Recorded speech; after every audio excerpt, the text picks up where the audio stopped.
crook. Well, actually.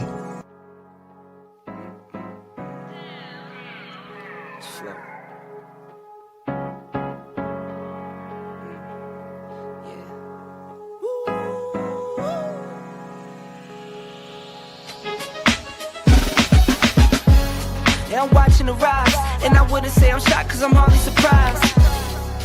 This one's for the ride, this one's for who knew I'd make it, just needed some time. This one's for my wife, could've left 1,000 times just to by my side. This one's for the grind, I knew it would happen, just had the strength in my mind. To the videos, they thought I was a black guy.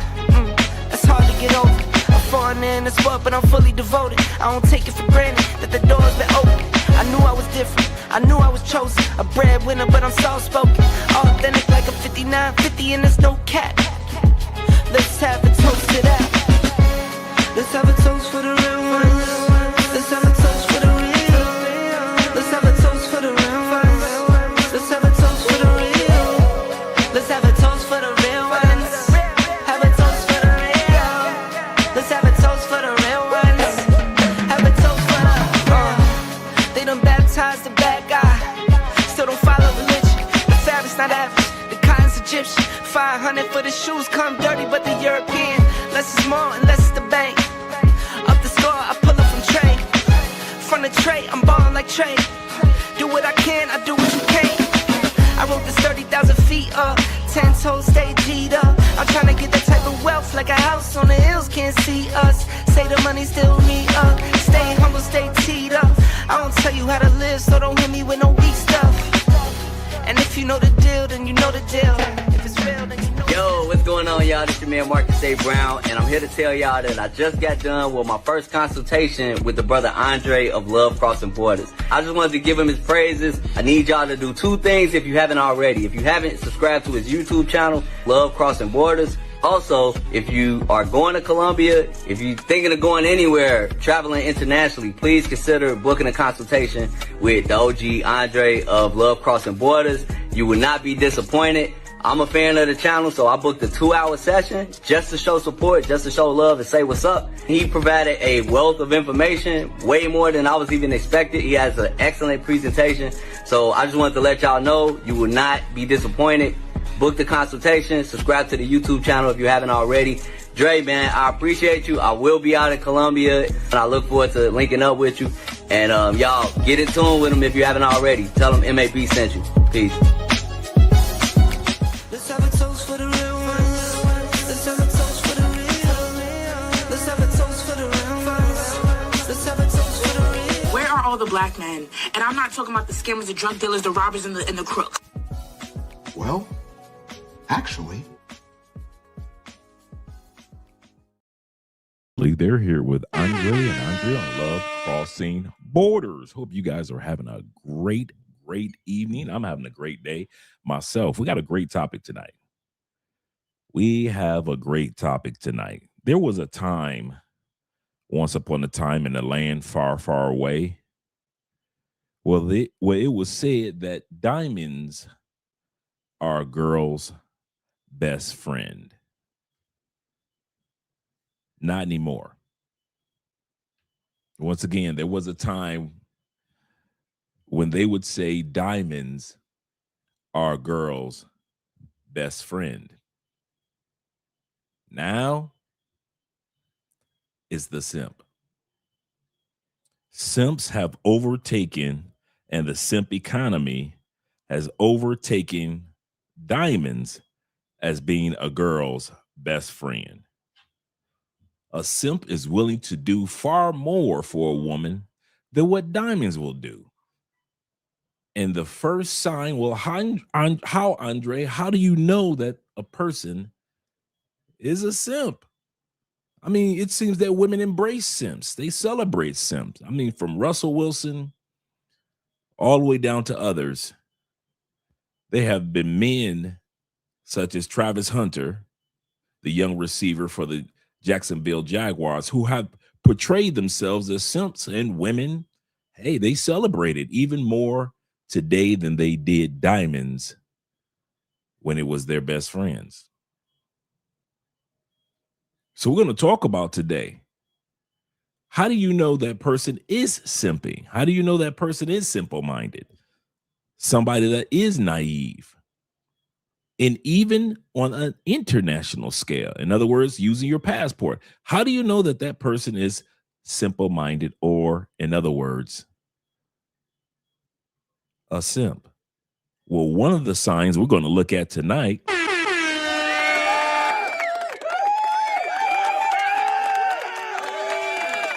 and that is leading with your money. Women are now warning men, yes, money is important. Yes, be a provider. Yes, spoil us. We love you. But do not be a simp by leading with money. There should be more in your arsenal as a man than your financial gains or what you have in your portfolio.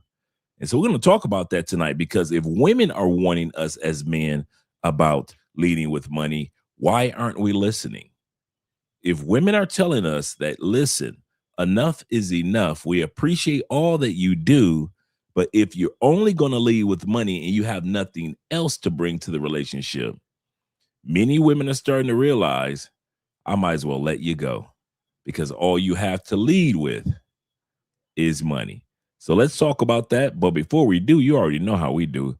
Let's bring in the music. Shout out to all you guys that are here with Andre and Andrea Love Crossing Borders. We got 24 in the building. Appreciate you gentlemen being here with your boy on a Friday night. I know my alerts were short notice tonight, but I still appreciate you gentlemen being here. Such as Simple Logic, glad to see that you're here, brother. Greetings from VA, yes sir. Greetings from Chester, VA, glad to see you're here. And it was my brother David Dice of the Dice family. Glad to see you're here. He said, here we go again. Greatness is up on us. Salute. Salute to you as well, brethren. Salute to you as well. Yes, sir. And shout out to my brother Rico being in the building. Glad that you're here. Good evening, Andre, and the chat. Here, Chat Lives Matter. Yes, sir. Chat Lives Matter. And my brother, the Black Chairman, is in the building as well. Glad to see you here. And my favorite YouTube name, The African Wolf, is in the building. Hola, mi gente. Hola, my friend, my family. Shout out to you as well. And we got a shout out all the way. Good morning to my brother. It is almost 8 o'clock in the morning. I hope over there where you are, Ronan, and all the guys that are in Southeast Asia, good morning. And salute to you, first of all. Let's get started with that salute. And he says this, he said, my brother Dre, he said, good morning from the Philippines, listening in, running some animation for tomorrow. Glad that you're getting everything ready for your show as well. He said, fellas, stop leading with your wallets. Yes, women are even warning us, just like we have been warning each other. When you go to these countries, a lot of men don't realize that you don't necessarily have to lead with your wallet. We're going to be talking about that tonight. And shout out to my brother Chalupe in the building. He said, good evening, chat. Leaving Kumat Hardin. Oh, you know, Hardin area. I know exactly where you are, on the other side of the city. Heading back up north. Hope you had a good time over in the Hardin area. Yes, sir. Got a nice mall on that side, on the south side of the city. Yes, sir. Shout out to you and all the men that are in Cali, Colombia. Hope you're going to be here. We're all going to be meeting up at Rico Richie's this Sunday for the Super Bowl. I'll be there at 2 o'clock. You know how you just spend the whole day getting ready and enjoying the Super Bowl. So all of you guys that are going to be in Cali, Colombia this Sunday, we will be meeting at Rico Richie's. Rico Richie's over in Granada. You can look it up on Instagram, as well as I've been talking about Rico and my man Doug's spot for years. And he has Airbnbs if you guys are interested in any type of Airbnbs in Cali. Shout out to you. And let's give a shout out to Brother David with the first to the chat. He said, Dre, do you think these dudes will ever listen? Stop leading with their wallets. A hard head makes a soft tail. I don't. I really believe that most men, and I'll say this on purpose, I believe that most men deal with some form of esteem issue in one way or another. Whether it was we bust our butt and we made money, but yet in other areas of life, we aren't comfortable with ourselves. Some guys don't, they feel like they made the money, but they just don't feel intellectual enough. Some guys feel like I made the money, but I made it over like 20, 30 years. I was an instant multimillionaire. I don't have enough money for this chick, but I have enough money for this chick. So that's another thing that impacts men's esteem. I believe that most men who have money, that have extra income to spend, they spend that extra income on women because they really think within their hearts that they will not be able to get that type of woman if they didn't use proceeds. If they didn't use money, a lot of men think that that chick who might really like him, and I think that's the saddest part of all. I see a lot of guys that travel to other countries and that are attractive men by women's standards. I know guys that have the looks, the height, the charisma. I'm talking about everything. And their self-esteem is low. And I mean low, to where if it's not money being spent, they don't think anybody wants them. That's how low the self-esteem is for many men. I won't say all men, but most men are battling some form of esteem in one way or another. And that just means that we have areas of improvement. And that's all that is. Most men, we don't see ourselves as perfect people. We just see ourselves as men that have areas of improvement. That's a good question. Real good question. Once again, shout out to my brother Charles in the building. Glad to see you here. Charles says something to everyone. He says, stop leading with your money. Kind of hard to do that, considering that nothing in life is free. Everything costs. Most especially money equals security. Nothing wrong with having money. You'd be a fool. Even the Bible says money solves all problems. Not all, but you understand where scriptures are coming from. Paul in the Bible says, if you don't work, you don't eat. So you got to make money. Now, the Bible does warn us about loving money, but the Bible also had, did you know this? That there are more scriptures in the Bible on how to make, save, and invest money than it talks about heaven and hell combined. I'll say that again. In the Bible, there are more scriptures that tell you how to invest money, make money, and give money, as well as save, that if you took all the scriptures in the Bible that talks about heaven and talk about hell combined. So God definitely wants us to have and make money without a doubt. But then he also has several scriptures in the Bible about how fools are with money. And I think that's the problem. We have too many fools with money. And they assume that, and here's the problem with us men that women are now warning us of. This broadcast is about women warning us. It's not about me or even you, gentlemen. It's about now women are warning us. Listen, fellas, if you are doing these particular steps with your money, stop it. And so there are certain women that are telling you, you're a sucker. You're a fool. And I know some of you guys are like, why would women warn us? Because you have to realize, for some of the women that are warning us, we're their brother. And they don't want their brothers to be a simp. We're their father. And they don't want their father, who's maybe looking for a new wife, to be a simp. We're their male co-workers that they're cool with. And they don't want their male co-workers or their male friends to be simps. This is why women are starting to warn men about how these other women don't appreciate you even if you lead with money. And a lot of women are saying, I don't want you to lead with money because you as a man are an example to my son that's coming up. And I don't want my son to be a simp. So a lot of women are now warning us, men, it don't take all that.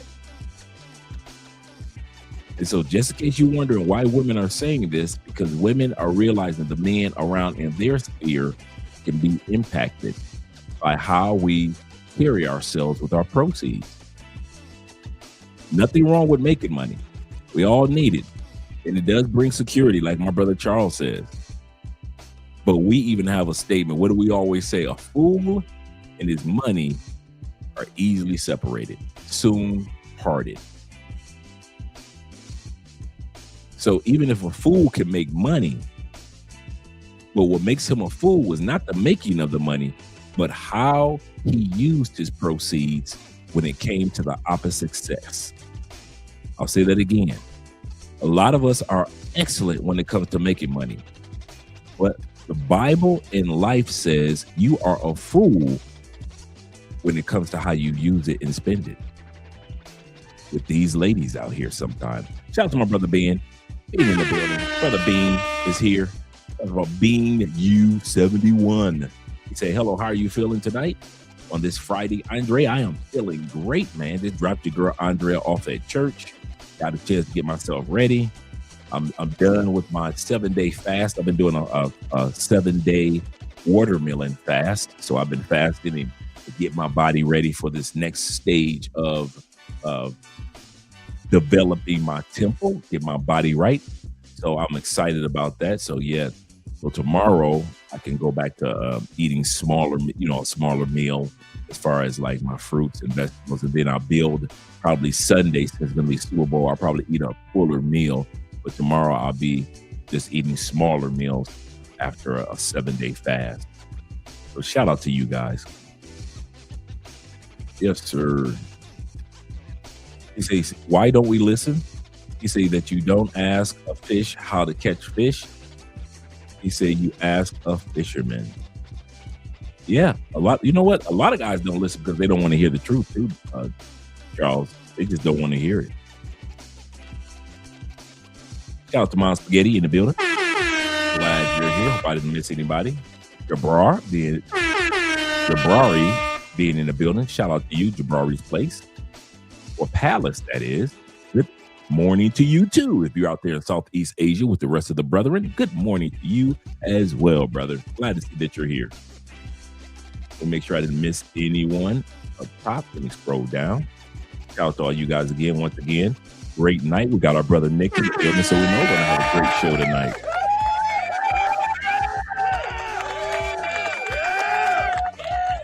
We're going to have a great show tonight. He say, Charles says this. Oh, he's talking to Ronan. My bad. Let me get out of that conversation. These gentlemen are talking.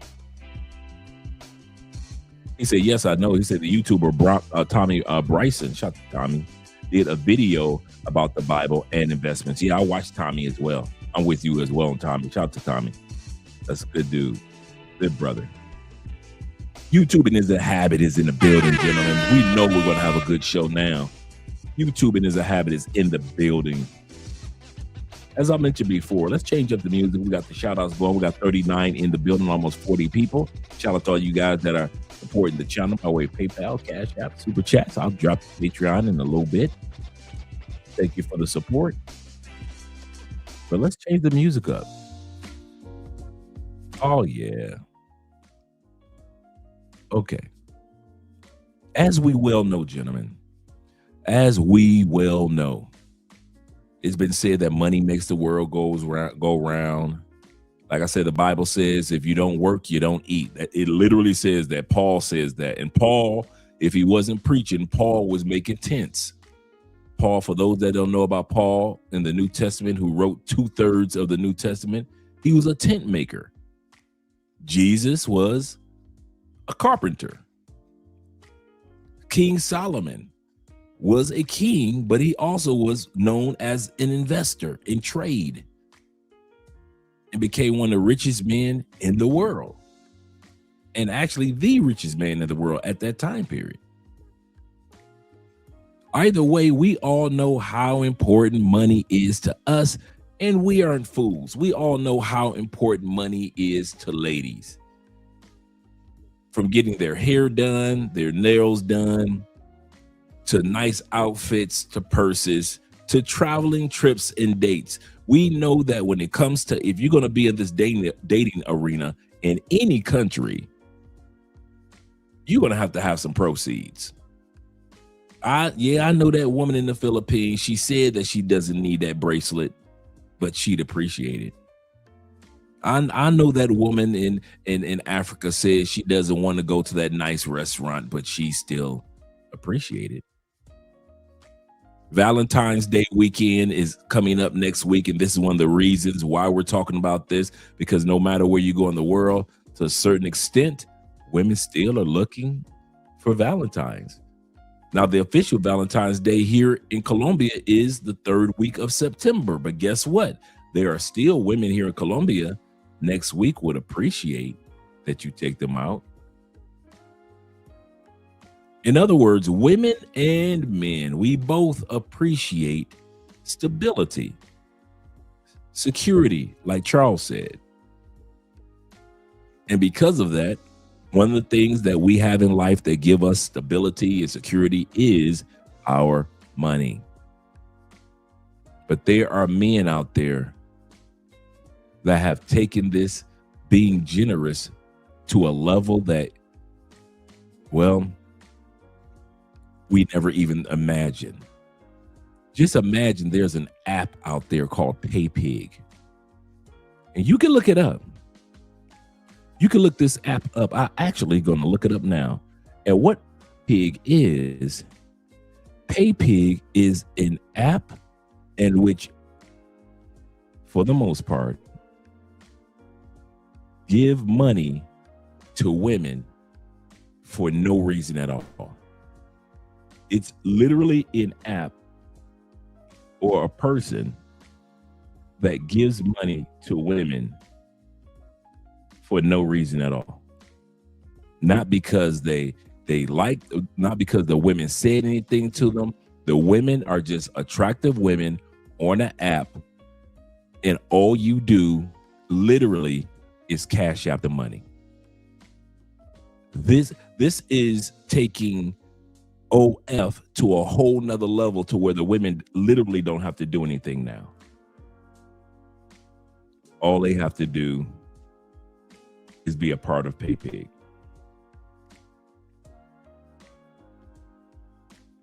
So let's see if this will take a few moments. I know it's refreshing itself, but while it's doing that, shout out to all you guys that are here. Okay, looks like we're having issues over there too.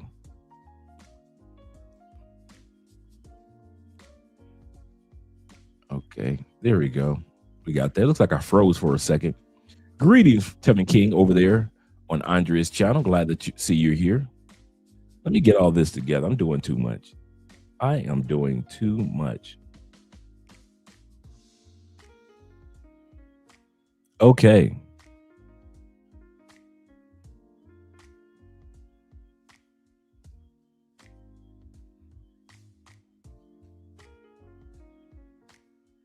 Let's see. That's not what I was looking for. Either way, I'll try to find it a little later. But there are guys out there that are just cash apping just to be cash apping. You say, yeah, I can't do it. Don't endorse it. She literally has to do something strange for my change. Absolutely correct. But there are men out there that have no problem with just, they're lonely. And we're not talking about this. This is the funny part. A lot of times men think that attractive men or men with the height or men that are fit, they don't do this either. A lot of times we often assume that it's some old white dude that's just lonely. His wife died 10 years ago. And he's just some lonely guy. I don't know why this Wi-Fi is acting up today. Hope it gets a little better. Let me refresh this. Okay, cool. That looks better. But yeah, there are guys out there that have no problem with coming out of their own proceeds in order for women to live the lavish, glamorous life. And so let me see if I can get this one more time.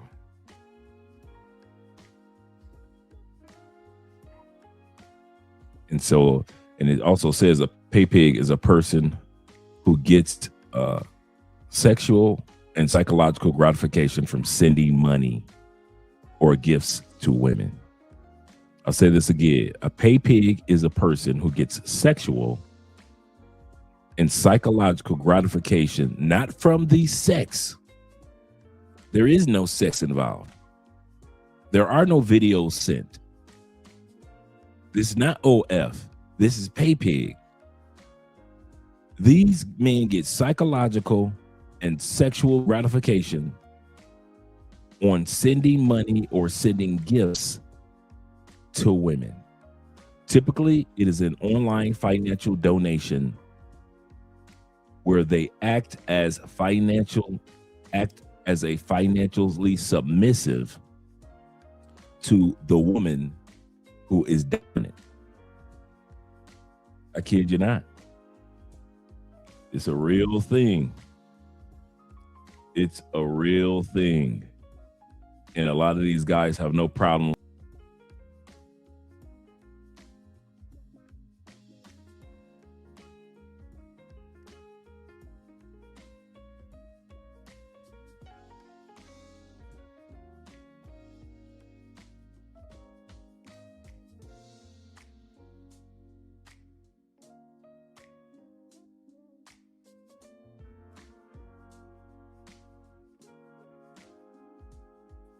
Okay, looks like I went offline for a second. Hope I'm back now.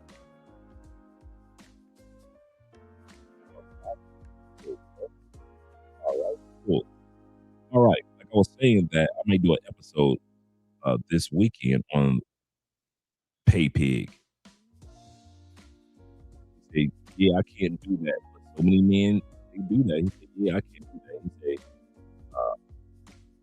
I can at least go to the strip club and get a chick to rub her behind or a booty.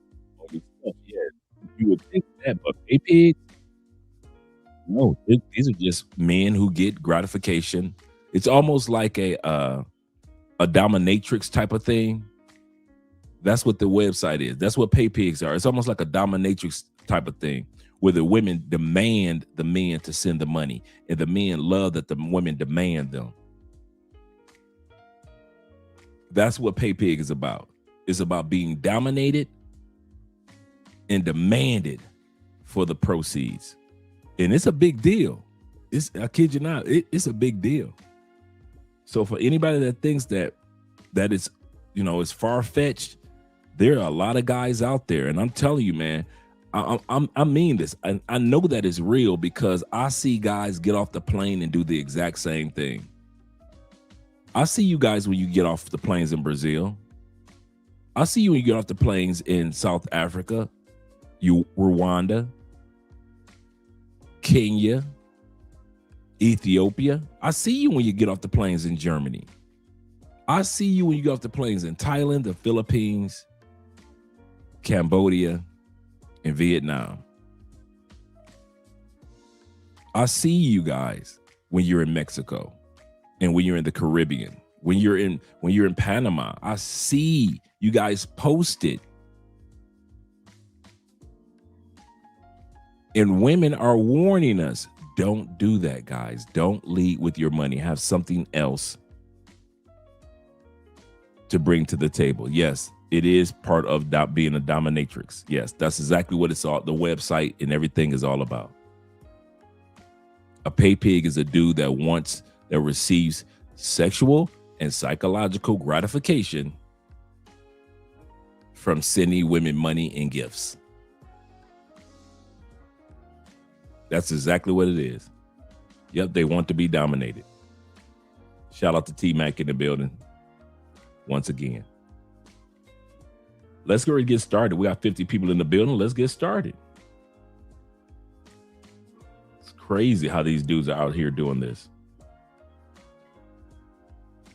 Some of y'all men out there who lead with your money immediately when you meet a woman. And I'm not talking about taking women out on dates and doing expensive dates. I'm not talking about that. I met a man in the grocery store last night and he asked me for my phone number. Mind you, there was some conversation that was had. He asked me for my phone number. I gave him my Instagram and text. I don't like getting on my phone number. That's too personal. Y'all need to learn it. That's too personal. It's crazy how the new generation is. It's crazy how now you get the Instagram and not the phone number first. I see that. You know, what before I got married is you get the phone number. Now this new wave is you guys exchange Instagram, which is cool. But to see that a phone number is personal, as if somebody can jump through a phone. A person can send you the same amount of messages in a text message than they can send on Instagram too. If they want to send you 50 messages that you don't want to reply to in your DMs, it's the same thing as texting you. But that's the world of dating that I haven't experienced. I wouldn't know anything about just getting somebody's Instagram, but yeah, that's the new wave. I guess I'm an old head. Let's go back to the video. The 30 minutes of me talking to this man, walking around the grocery store, he had put me and his close friends on Instagram and showed me all this money, tons of money that he had. And throughout the conversation, he was talking about how much money he had as well. Y'all are going to get robbed. Y'all are going to get robbed out here. This is a woman letting you know times are tight out here in this world. And you dudes are going to get robbed. And it happens, especially when traveling. Flexing, showboating, pretending like you are the man, I am him. All that mindset will get you robbed, not just in the States, but robbed in many countries.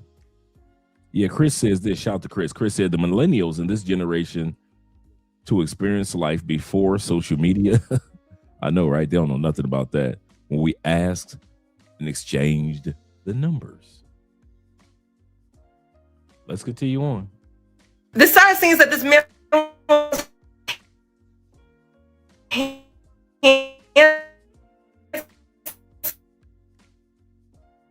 I saw that damn money in his close friends, because let me tell you something else. Putting that money in my hand, if you're not putting that money in my pocket, if you're not offering me some money, I don't give a fuck. I don't care how much money is in your Instagram story, how much money is in your pocket. I don't care. Stop leading with y'all money. I only knew that man for 20-30 minutes. I could have had anybody outside in my car waiting for a... Well, here's a lie for you women. And you know what the sad part is before this brother speaks? She said that she liked him too. She said I didn't get the rest of the clip, but in the other part of the clip, she says that she really liked the dude. But he led with money. There are women around the world that consider you guys attractive. I don't know why you guys play yourself like you're not attractive men. There are women that see you in other countries and believe that you are a very attractive man. Whether you accept it or not, that's on you. But the market, like Kevin Samuels used to say, dictates the product. And in the eyes of many women in other countries, you men are very, very attractive. The only problem is you don't act like you know that you're attractive. And I'm not talking about with an ego. I'm talking about with at least a little form of confidence to where you realize you bring something more to the table than your wallet. Some of you have very attractive, charming personalities. You have a great sense of humor. You're a people person. You get along with so many people. Many of you come to the table with more than one language. Come in, as soon as you land off the plane, you already know that particular language. You've been studying it a while. And yet you still lead with money or your wallet when these women are telling you, I am interested in getting to know you because you took the time out to learn our language even before you came here. I want to get to know you because you have a great sense of humor, great personality. You give off great energy. I want to get to know you because you're physically attractive. A lot of women feel this way about us around the world. But first thing we do when we get to other countries, we reach for that almighty wallet. And women are telling us now, don't do that. This woman was saying that it's dangerous, first of all. Secondly, she said, I like the guy. I really like, he messed it up. Overkill. The coochie that he wanted to get or even try to pretend to pay for, he would have got it anyway. And that's probably one of the things that probably perturbed me the most about us when we go to other countries. There are women that want to sleep with you guys and would have slept with you even before you opened up your wallet. You would have still got that coochie. And a lot of men, because of low self-esteem, don't want to admit the fact that I didn't necessarily have to open up my wallet right out the gate like I did. A lot of men don't want to admit that. A lot of men don't want to admit there have been times when you did overkill. Like we would say back in the day, you talked yourself out the coochie. So this woman is right. Yes, you can get robbed, and that's in any country. And robbery doesn't necessarily mean that she's only got somebody waiting outside for you. Robbery also means, like we see in the Philippines, Thailand, and parts of Europe, scamming. Parts of Africa. Some of you guys, I've been watching scamming videos over the last couple of days of white guys in Southeast Asia and in Africa. I'm talking about white guys getting got. I just watched a video of one guy, I believe it was in the Philippines or in Thailand. He got for 5 million baht. He's an oil rig guy from Texas. Moved to the Philippines. Moved to Thailand, sorry. Married and started dating a Thai woman. Thought they had joint accounts. He's thinking that she can't sign and get money out of the account without him. She can't get any money. I mean, he can't get any money out without her. Come to find out, he said, I woke up one morning. For those that don't know what 5 million baht is in Thailand, that's right around $133,000, give or take. We're talking about getting robbed. You're flexing with your money. Well, he woke up one morning. He's used to smelling her cooking. No smell of cooking. He goes to the kitchen. No wifey. Goes to the bathroom. Wife's not there either.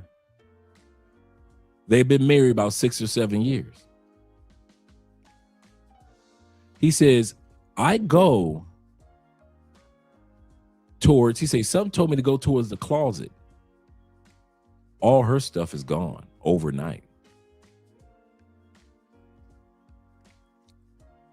He says, I go look out the window. He said, something just told me, go look out the window after I looked in the closet because I'm looking to see where she was. True story. This happened last year.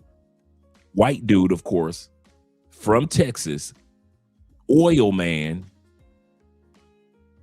He says, I made it to the window just enough time to see her have a guy getting out of his car, putting her stuff in the trunk.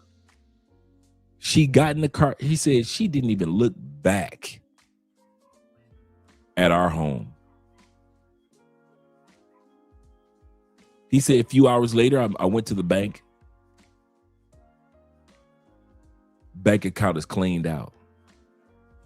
5 million baht. He asked the bank manager, how is it that she can sign out without me? I've never been able to sign out without her. Absolutely correct, Crypto Dragon Emperor. How come she can sign out 5 million with ease? Because the guy didn't know the language of the paperwork that they signed when they opened up that account. She was the lead person on that account. He was secondary in case of emergencies. The bank told him she could technically do whatever she wanted with the money.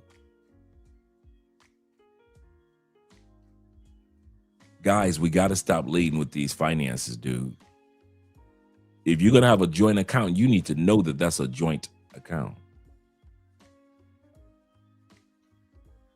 You need to know that. You really need to know that. Or just open up separate accounts. This is sad that this man lost out. So when the sister is warning that when you lead with money, you can get robbed, it's not just somebody doing an immediate robbery, but there are people that will play the long game and rob you.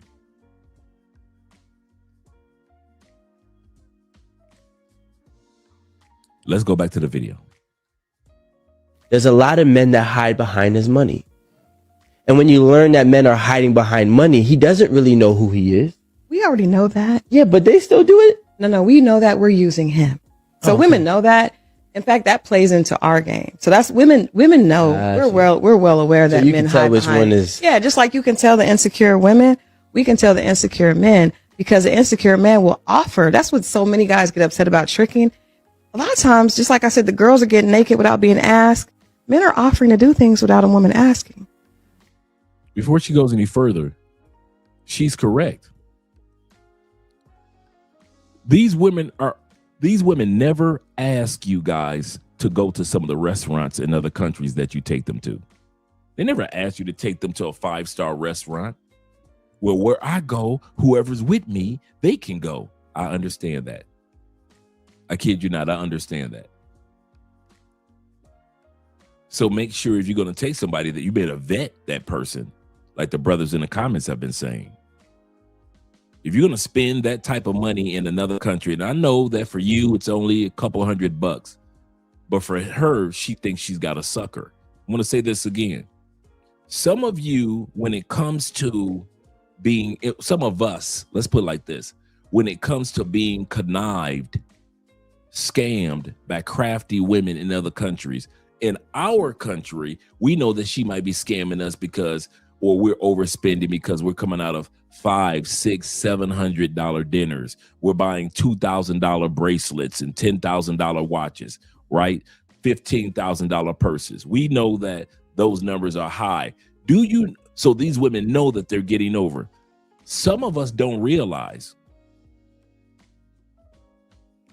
it only takes $200 for a woman to know that she's scamming you in another country. Come to Colombia, buy a $200 dinner and take a stranger out with you. You think she don't know that she's scamming you and she just came up and she didn't have to ask for it? You took her. She didn't ask you to take her to that restaurant, that one of the most expensive restaurants in Medellin. You did it. And so now she found her a sucker. Now, to you, it was only $200. But to her, being a Colombiana, it might as well have been $2,000. You're just as much of a sucker to her for $200 in Cambodia than to the sister that you spent $20,000 on in the United States. Don't you ever get it twisted because you spent less that women won't look at you like you a lick, you a sucker, you a simp, you a come up. Some of these women that you guys often date in these other countries have never had a person spend $200 on a date with them. I don't care how fine she is in Colombia. There are most Colombianas have not had somebody spend $200 USD. The average, think about it, guys, let's be real. The average man in Colombia makes, even with the increase, the pay increase that they've gotten this year, makes no more than $400 to $550 a month. Do you think they're going to spend of $400 a month, they're going to spend 50% of that on one dinner for any of these Colombian women? Less than 10 to 20% of Colombians make $3,600 a month. If you make if you come to Colombia with $3,600 a month, you are in the top 10 percentile, top 20 percentile. $3,600 a month. You're making senator money, doctor money, attorney money, investors money. Just $3,600. So when you guys come and get off the plane and you take these women who are gorgeous, don't get me wrong, to these lavish locations, unless you had gotten off the plane, they'd never see those spots ever. And here's the kicker. They never asked you to spend that $200. They never asked the Colombian guy to spend that $200. And they never asked you to take them to that expensive restaurant with the performers on stage and the dance hall and all the fancy fixings. 3 bottles of wine. They never asked you for that. And a lot of women in the States are saying, you guys are overspending for us in ways that we never even asked you to spend. That's on you. You simped in your own mind. You assumed that she would not like you unless you showboat with your money. You assumed that. And so women are saying, we are here like this. If you're dumb enough to spend it, we'll take it. Just to give a little clarity to this statement. This is like when women say, I'm independent and I don't need a man and I'm gonna stay single, right? There are many men out there, including me when I was single, that loved independent women. I don't need no man. I don't want no relationship. I'm gonna be single. All I need is my daughter, right? Love them. I love when women say that. You know why? Because when they were horny, I was still getting the coochie. Without a relationship, you mean I don't have to court you? All I got to do is call you?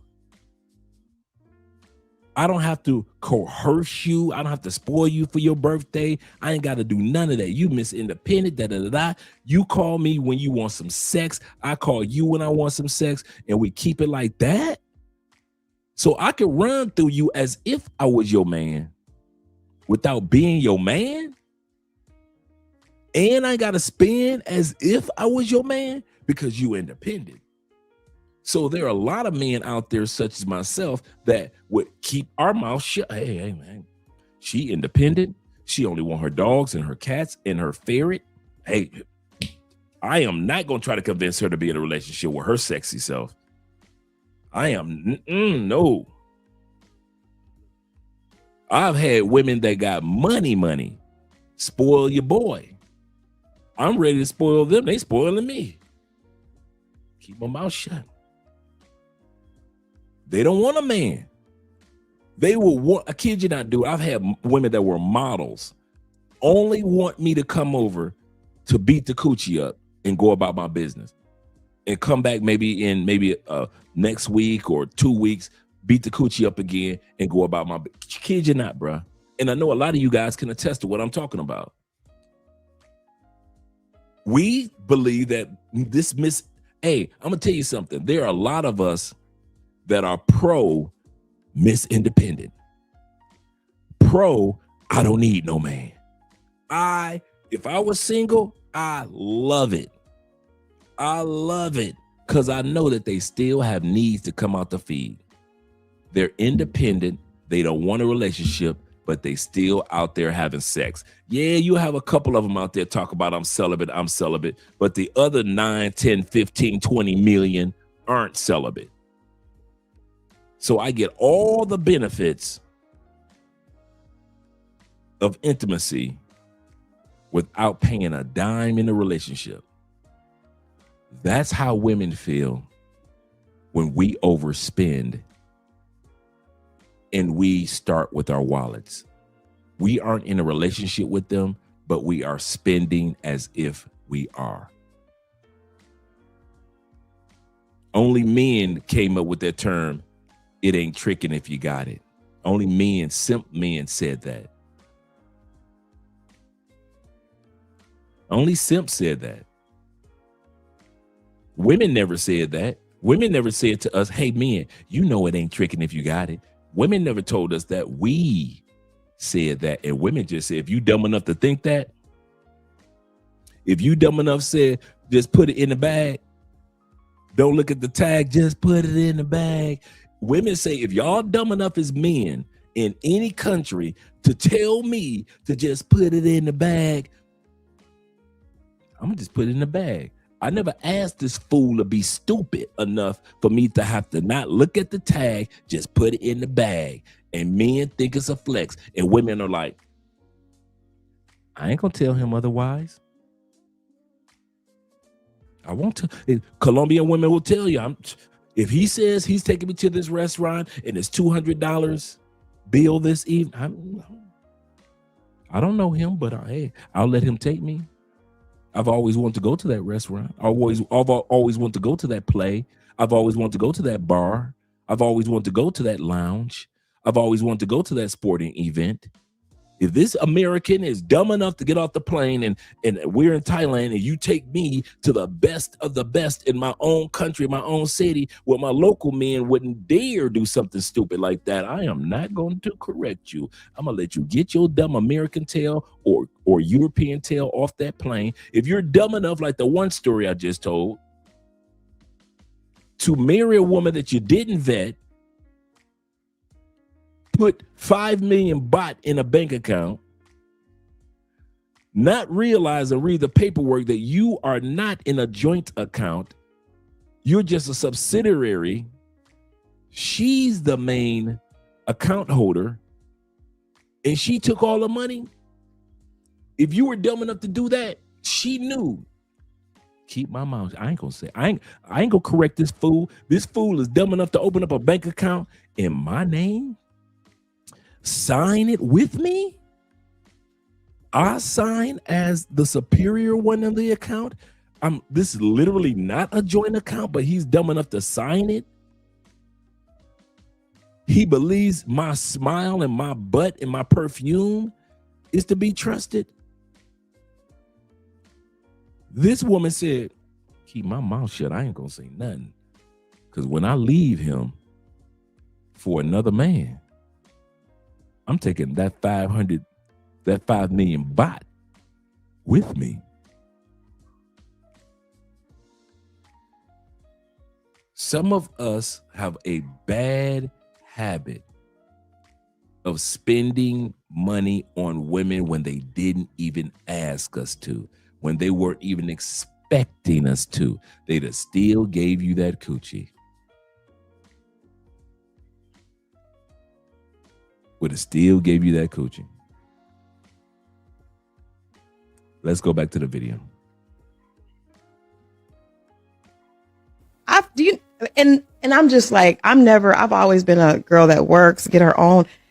When I first got there, do you know how many guys offered? They offer to do, like, I'm not even asking. It's very hard for me to turn down. Yeah. You know, it's not really fair for me to do that. Who might tell God's child no? Yeah, no. So I'm saying men do the same thing. And so when a man doesn't know you, but he's just offering to pay bills, or he's offering to, I was telling my friend earlier, when my son got ready to go to college, I was trying to come up with $20,000 like quick. I was like, I gotta get this money. And this guy was like, that I didn't like, was like, I'll give you the money. And so one of my other guy friends was like, tell him to give it to you in cash, like right now. A lot of times the men that lead. Did you hear what she said? She needed $20,000 for a son's college fund. Can we be honest? This ain't a dime, bruh. She not even a sexy six. And this is not a put down to her. I'm going to say this again. This sister right here, not even a sexy six. If we want to be real with it, and it's not a put down to her, this moment in time, I'm not even talking about her. I'm talking about you men. Some of the women that y'all spoil in other countries, I be looking at y'all like, So this is what you bragging about? Bruh, she's not even a sexy 6, right? A 2 in Brownsville. And she was able to get a man who she didn't even prefer, but she knew was dumb enough, simp enough, gullible enough, however you want to word it, like many of us are when we are in other countries. I'm going to keep on beating on that horse tonight. How many of us are in other countries. She knew that she had a man that she was not interested in and was able to get $20,000 with ease. And what did she say to the other dude that she told it to? So she told another man about it, right? Did she say it like, oh my God, I've got somebody that's willing to pay $20,000. He's a good man. Did she say it like that about the guy who she wasn't interested in? What do you think she said? Hey, babe, what's up? I got one. What do you mean I got one? I got a lick, a sucker, a simp. You know my son Raphael need $20,000 to get off into school this year. Yeah, you've been telling me about that for a while. How come this dude, Lawan, he gonna give me the $20,000? You lying. Nope. He gonna give you $20,000. Yup. What, you give him the coochie or something? Psh, I ain't gave him the coochie in 3 months. So he gonna send you 20. Get that in cash. That's what the other man told her. Get that in cash. So she was talking about you giving as a simp to another man that was when she talked to my man about, hey, my son needs 20,000. The dude who she talked to, he said, I ain't got it. So she went to the simp. The simp said, I got it. I'll get it over to you. So what happens? She goes back to the other guy who didn't even have the money and laughs at the simp along with him. Just like they do in other countries. If you think that these women are not laughing at a lot of you guys that are cosplaying multimillionaires when you come to their countries, if you think they're not going back to their cousins, they're not going back to their uncles, they're not going back to their actual boyfriends and saying, listen, I don't even know this American. I've only met him 3 days ago. And he's taking me to $500 restaurants, $250, $150. You lying. We've gone to several beaches. You know the beach that I always wanted to go to? Yeah. How come he flew me out? You lying. I've never been on a plane in my life. But this American paid for my ticket. This European paid for my ticket. He flew me to Cartagena. He flew me to Medellin. We flew out to DR together. I have never been on I never thought in my life I would ever get a chance to be on an airplane. And look at me now with my sexy self. I didn't ask him to fly me out. I don't even know him. He's doing all this for the same sex that I've been giving you. There are a lot of men in other countries that will tell their women, go ahead and go out with that fool. Bring some money back. Tell them you got a brother. Your brother's birthday is coming up. And you need those new Air Force Ones. And give him my shoe size.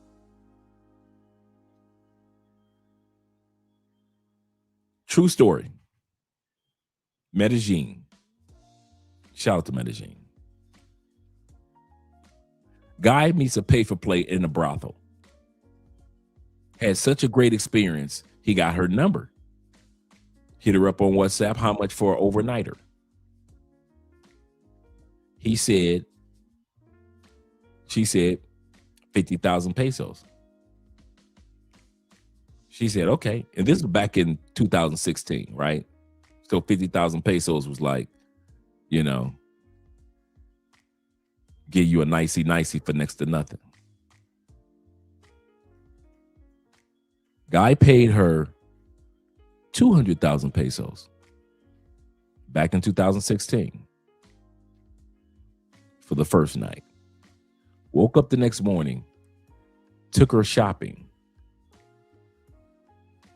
paid her another 200,000 pesos to stay over again. The next night, he paid her another 200,000 pesos to stay over again. Took her shopping in Medellin, paid her on his last night another 200,000 pesos. Come to find out, you know, you heard it through the grapevine, most of the gifts that the guy was purchasing or paying for, at least, were for her boyfriend in Medellin and her son. What did she ask for initially? What was the price that she asked for initially? No matter how much money you have, what did she ask for initially? No matter how much charm you have, no matter what country you have, what did she ask for initially? 50,000 pesos. Did she ask you to take her on a shopping spree? Did she ask you for 200,000 a night for 4 nights in a row? You never asked for that. But she knew to keep her mouth shut if you are stupid enough to do it. If you're dumb enough to continue to spend the way that you spend because your self-esteem is low, and let's be real, guys, this is a place of truth. Oprah coming next. Once I establish this as a place of truth, oh yeah. This is a place of truth. If your esteem is so low when you get off that plane, the way you got to be flying chicks out that have never flown before, you got to overpay women and they tell you what they're looking for, but you still overpay. If you're buying iPhones and paying family medical bills as if that family didn't survive all these centuries before you came along, I don't know why y'all think that all of a sudden the family's legacy, the family's name is going to die off if you don't give money. Don't put that on God either. You know, God just put it on my heart to give her this. God just put it on my heart. Just go on, girl. That's $300. Go ahead. Go. Guess what? That woman, how you think she got to the age that when you met her? What age you met her at 24? How you think she made it from 0 to 24? She was able to walk the planet without you. I don't know why you think she got to 24 and all of a sudden life got stuck. And if you don't help her out, then her life is going to be stuck at 24 for the rest of and if you don't help her mama out, the legacy and the family name will come to an end. It'll crash if I don't do something about it. Or God will convict me and condemn me if I see somebody in need and I don't help them. You ain't helping somebody because they in need. You helping somebody because you having sex with them. Let's be real. You're having sex with this person. So in exchange, you think you're able to do something nice. When the truth of the matter is, you're flying women out that will have never, ever afforded to get on a plane. Hey, sexy boo. How was church? Okay.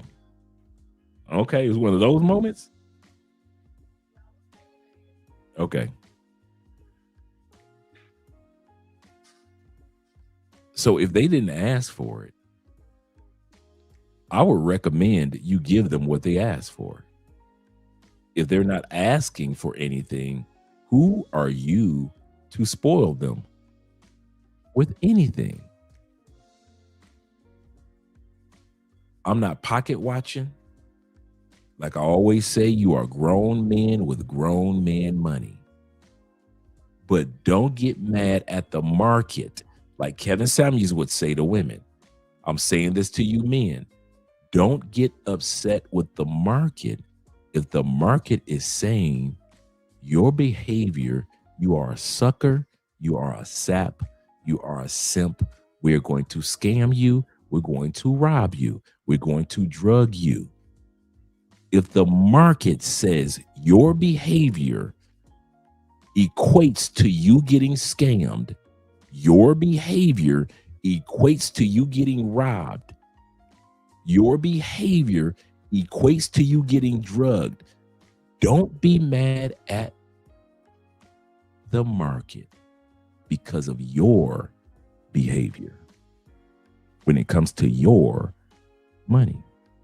Frank, I was telling my friend earlier, when my son got ready to go to college, I was trying to come up with $20,000 like quick. I was like, I gotta get this money. And this guy was like, that I didn't like, was like, I'll give you the money. And so one of my other guy friends was like, tell him to give it to you in cash, like right now. A lot of times the men that lead with money are lacking confidence or self-worth.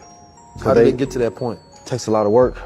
People don't want the workload that comes with that. Like one of my favorite books is As a Man Thinketh. So I truly believe like whatever you put into your mind, you're going to get out. Like how many men look in the mirror, like a mirror over there and say, hey, I'm worthy, I'm amazing, I can make all of my dreams come true. Putting money before people is a really good way to protect yourself from the natural consequences of knowing people, right? Like you don't know what they gonna do. It's certain uncertainty. And if we can't sort of get to a place of like, I just have to sit with what I don't know, right? We really aren't good at dating. It sort of becomes a game of trying to predict and sort of get the other person in some sort of scorekeeping thing. Yeah. And it's like, if you're really going, what did you do for me so I can do this for you? If we're even keeping that score, we're already in a bad place. That scorekeeping is a signal that you're already not getting something met. And so you're like, let me make sure I let him know every little thing that I did for him so he knows all the things he should do for me. And a lot of people, if I'm honest, a lot of women get really worried that they don't know the right way to be right now. They don't know whether the right way to be is to be hard and have a lot of... Do not tell a woman how much money you make. Never want to tell a woman how much money you make. Never tell a female how much money you make, fellas. Never tell her how much money you about to make. Nothing good is ever going to come from it. Don't even tell her the potential money you gonna make. The amount of money that you make should be implied through your actions, not your words. If you ever feel like doing it, do this. Here's what this is going to do. Because it's just going to make you come across as insecure. It's going to look as if you're trying really hard to potentially impress her. Why do you feel the need to... This is 100% correct.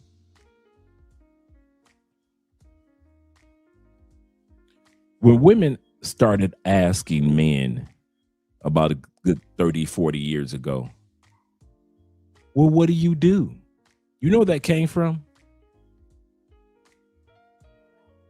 Women asking men on a date, first date, what do you do? Where did your money come from? You know where that came from? That came from the simps in the 70s and 80s, bragging on what they had and what they did, to where women got comfortable with just asking every man, what do you have? What do you bring to the table? Where do you get your proceeds from?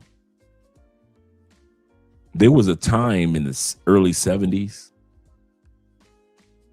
60s, and above,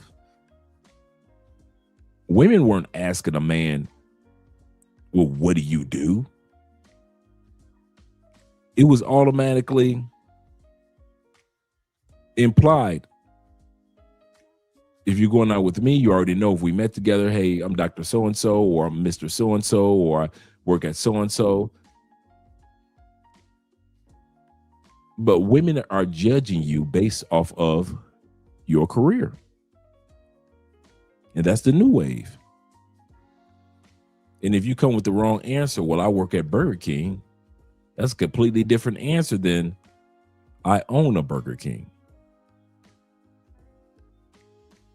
I own one of the franchises. It's easy to sit back and share unsolicited information instead of just saying, I do all right, I'm good. Some of you guys have been on dates with women that never ask you, what do you do? And that's cool. But some of us volunteer too much information. We talk. In other words, can I put it like this? I talk a lot on this camera. I really do. 4 or 5 hours a night, right? When me and Andrea was dating, I don't talk as much. I listen just as much as I talk. I want to hear what she has to say. In our relationship to this day, I'll sit back and I'll listen to Andrea just as much as I'll talk. I may talk a little bit more, but believe you me, your girl in there, she can talk.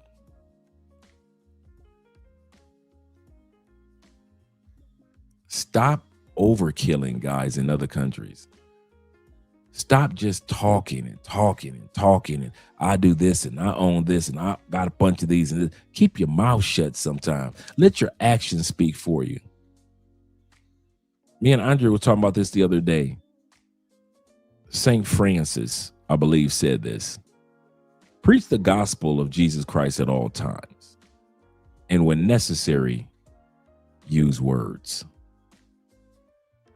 In other words, he was saying, let your life speaks for your spiritual walk. And when necessary, use words. So it is with your economics. Those of you who are growing into new careers, those of you who are established, those of you who are great investors and those who are new in investment, let your actions speak. And only when necessary, use words. Because a lot of times when they ask you, what do you do? Some of us try to hype it up more than what it is, or we're telling too much that a total stranger doesn't need to know. These men are absolutely correct. Tell a woman how much money you make. Never tell a woman how much money you make. Hold your lips shut. Trust me, it'll save you. It's going to look as if you're overcompensating. Always be vague, be humble. Just be like, I do okay. Yeah, I do all right. Good enough. It's going to also look like you're trying to lead. Why do men lead with money? And correct me if I'm wrong, from what I see and hear, it's because of what you saw and heard. My father did it, my grandparent did. That's what they said we're supposed to do. And it's, of course, most females in society is like, what could you do for me financially? But I wish that you like knew that is not what you are only needed for. You know, being a leader for your family doesn't mean controlling, dominating, or doing everything alone. Real leadership is about guidance and protection, emotional presence, and partnership.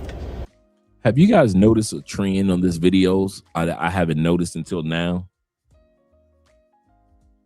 The women that are telling you guys don't lead with your money only are fairly attractive women. The women on the video so far that have informed you, you don't necessarily have to lead with money only, if at all. But notice the women that are just plain Janes. Those are the ones that are draining your pockets. Every video we watched when it was just regular plain Janes, the women have no problem with draining your pockets. But some of, and I won't say all, but some of these attractive women are saying, these down-to-earth women, in other words, are saying you don't have to do that. Is when you value each other's opinions. Is when you let her have a voice in choosing things, because sometimes she's right. It's about not, knowing that you're not doing it alone. Just because you saw it doesn't mean that that has to work for your family.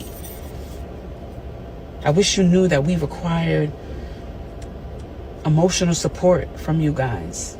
because we want to be here for you too. Man with money is expected to share, but a woman with money is told she doesn't need a man. Same income, totally different rules. Let me explain before you get mad. In our culture, men are taught from day one that if they're not earning, they're failing. If they can't provide, they're not real men. If they don't pick up the check, they're broke or stingy. A man's value is often reduced to his financial output. Now flip the script. When women become successful, we don't expect them to carry anybody. In fact, we celebrate it as a form of freedom. Yes, queen, you're independent. She doesn't need a man. He's expected to provide, but she's expected to escape. Because if we really want partnership, then we need to stop placing all the financial burden on one side, while celebrating freedom on the other.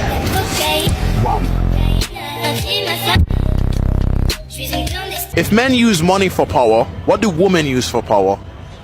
Pussy. So if women use pussy for power, how is it a man's world? It's still a man's world. Women don't get paid the same as men. There's still a pay wage gap. Women have to take off. Provision is not money. Provision is infrastructure. If a man has the ability, the mind, the mental sharpness, and the fortitude to come into your life and provide real infrastructure. Don't forget that word. Infrastructure.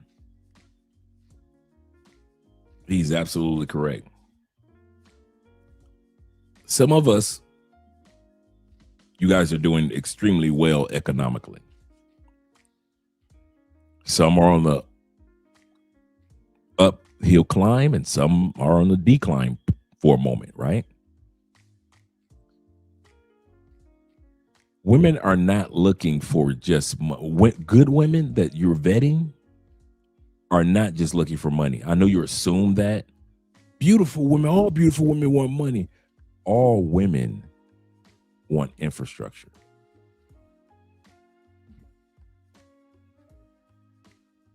Your economics is a part of the infrastructure. Let's put it like this. You could be a guy that makes money, but if you're stingy, is that a good infrastructure for a woman? I'm gonna say this again. Let's say you were a multimillionaire, but you were stingy, frugal, if you will. Does that make for a good infrastructure for this woman to walk into? Every time she goes to the grocery store, she only gets $200. You're a multimillionaire, but hey, multi, not one, not five, multi. But she gets $200 a week for groceries. Is that a good infrastructure? You're a multimillionaire, but you never purchase security for the house because you guys have a nice home, but you never purchase any form of security for the house. Is that a good infrastructure? You made money, but your communication with your wife is completely off. Is that a good infrastructure? And all the structures that I've described, that's not good infrastructure. So all you guys that think that all I need to bring to the table is money and I can get a Colombiana, all I need to bring to the table is money and I can get a woman in the Philippines, I can get a sexy Thai chick, I can get one of these tall, sexy European women. No, you can't. You can get her temporarily, yes. And if you only want her temporarily, cool, I'm with you. We're not debating that. This is Love Crossing Borders channel. We don't talk about temporary on this channel. We focus on longevity on this channel. And when it comes to longevity of relationships, if you think that because you got off a plane and you got proceeds in your bank account and that is all it takes to keep her faithful, watch her cheat on you dudes. Go ahead, watch her. If you think that that's all it takes, go ahead, watch her cheat. You don't have to spend any quality time with her because you got money. You don't have to hear her out. You got money. You don't have to have any spiritual growth with her in a relationship because you got money. You don't have to spoil her and then let her spoil you because you got money. All you dudes that think like that, I have yet to see your situation work out. I'm gonna say this again. All you dudes that only lead with money, I have yet to ever see you guys' situation work out. You are always getting scammed. You are always in divorce court. You are always getting robbed. You are always getting hustled. I have yet to meet the man that said, I led with money and I got a quality woman out of the deal. Never seen him. I've never met him. Maybe one of you guys in the comments have done that. I led 100% with money. As soon as I met her to this day, and we've been together and has been happy. I know billionaires that couldn't pull that off. I know billionaires that couldn't pull that one off. Elon Musk is not even stupid enough to sit back and say, if I lead with money, I can have a quality relationship with a woman. All I got to do is lead with money, nothing else.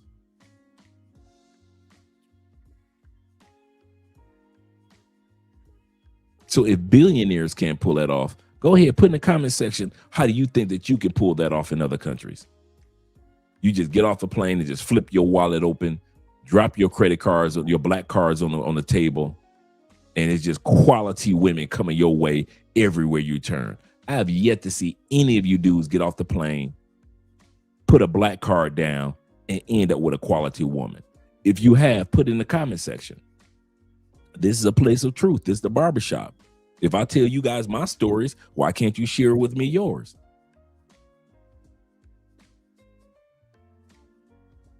Seriously, if you've been able to be that, I want to meet them. I've yet to meet. Hey, listen, I want to get your autograph. I want to take a photo with you and everything, because you are so rare. You need to be in a museum somewhere. You need to be holding seminars along with Tony Robbins. If you're the one of few men that were able to take a black card, put it on the table, and end up with a woman that's quality of all qualities. I'm talking about she traditional, down to earth, supportive, submissive. She does everything. And all you had to do was drop a black card. That was it.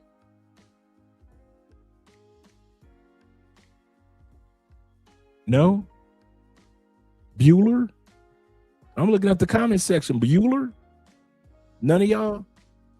So why do we do it? Why do when we go to these other countries, we assume as men that all it takes is dropping the black card? If we know that you would not meet, or we've never met any brother that was able to do that, drop a black card, you got a quality woman. The only place I've ever seen that happen, you ready? Cinderella. The prince had money. Cinderella changed around. She came to the ball, lost her slipper. Here come the prince, Mr. Baller, and returned the slipper. And she became rich again. The only other place I've ever seen that was Richard Gere and Julia Roberts in the movie Pretty Woman. She was a street pay-for-play woman of the night that he hired, and all of a sudden by the end of the movie they're magically in love, but it's a pay-for-play that he hired, and all of a sudden she's this quality, elegant, ladylike woman. Yeah, if you want to go to the movies and fairy tales, yeah, you can drop the black card and end up with a quality woman. Yes, you can. You ain't got to do nothing else. Richard Gere didn't have to do nothing else. All he had to do was go to the hood, get a nasty piece of trash character that Julia Roberts was playing, right? Come on, that's what Pretty Woman was all about.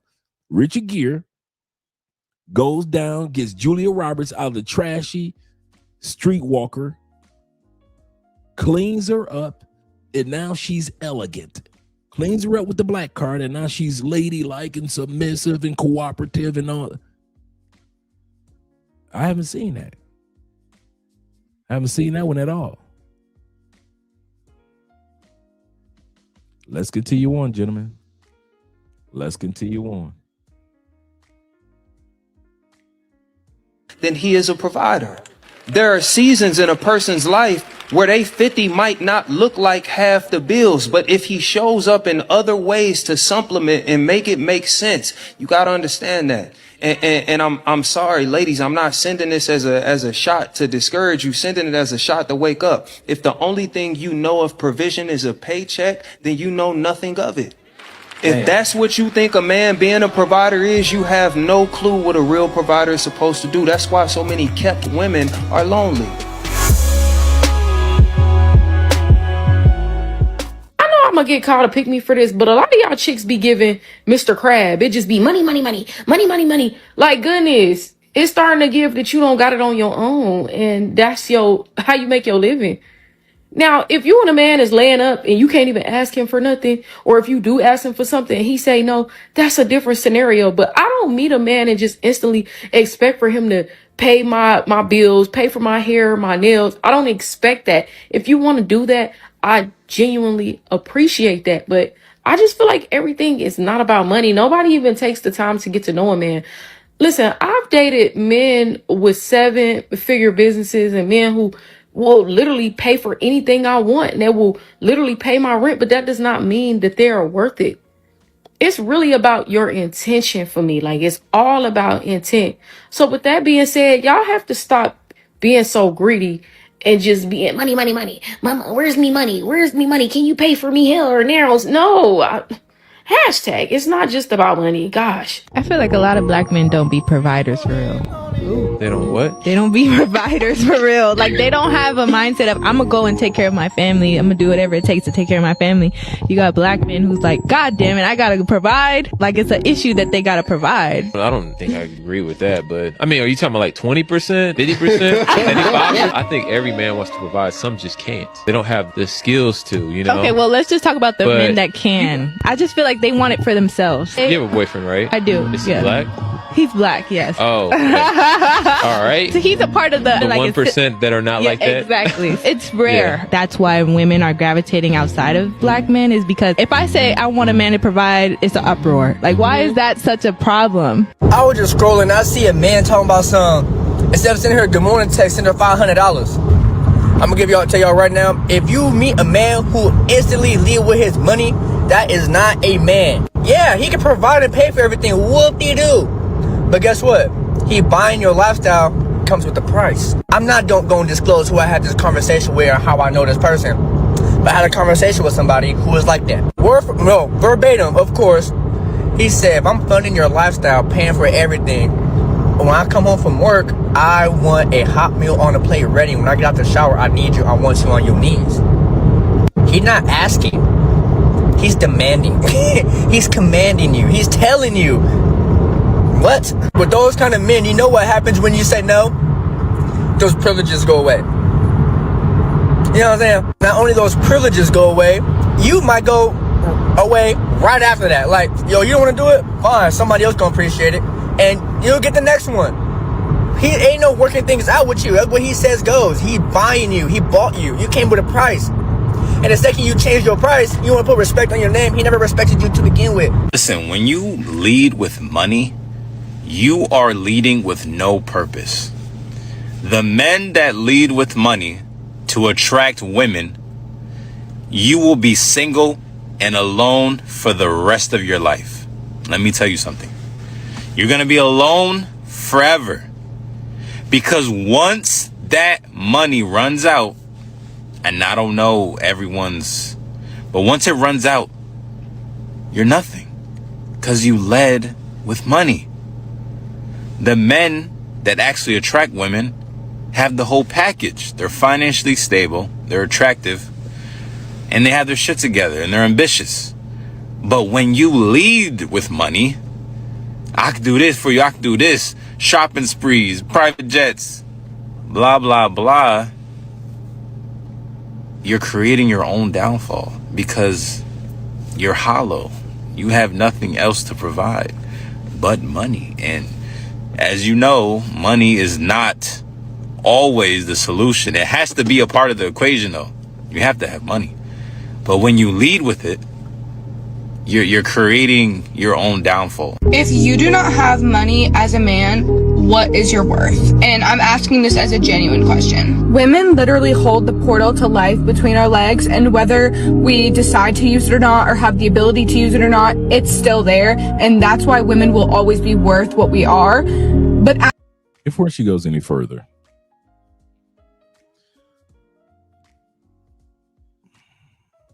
you know why she can say what she said?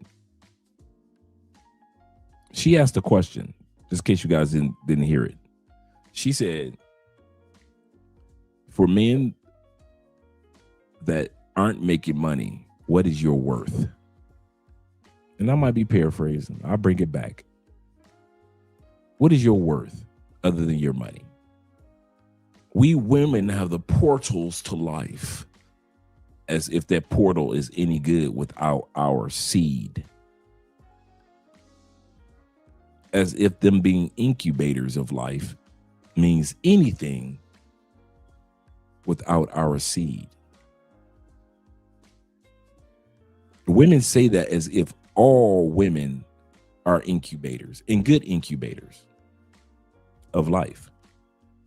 There are some women that are fertile, can have great kids, 8, 9 kids, 10, 12 kids, no problem. And there are other women, they just can't have any children in the millions. So not all women are incubators of life. Secondly, the reason why she can say what she said is because men have never leveled the playing field of sexual intimacy. We've put sex with her on such a pedestal for so many generations not because of the sex, but because of the incubators of life. We've put them on this pedestal, and they think that their body parts outweigh in the market our body parts. They think that because we enjoy sex and they enjoy sex, we should pay for the sex. Who laid that foundation? Men. We did. We put their coochie up here because we don't wine and dine, and we sit back and we cater. And there's nothing wrong with that. It's part of getting to know somebody, see if it's going to go somewhere. It's part of the vetting process. But over time, women actually think that our body parts mean nothing and our wallets mean everything. So right here, it's their body part and our wallets, not body part and body part. There are too many men that push that wallet narrative so much that now women believe that it's their body part, and all they don't need to bring charm. They don't need to bring cooperation, submissiveness. They don't need to bring spirituality. They don't need to bring peace. None of that. They don't need to bring none of that. As long as their body looks good and they bring their vagina. None of it matters but the vagina. And it's us men who how can I say, confirmed, okayed this type of mindset. We're the ones that came out with the term back in the day. Oh my gosh, she's so fine. I drink her bath water. We're the ones that made the songs, just put it in the bag. We're the ones that make the songs, and you can have whatever you like. We wrote those songs. We put our money right here. Instead of it being body part, valuing body part, when it comes to sexual intimacy, it's now body part and wallet. And your body part, it's par for the course. And we laid that foundation.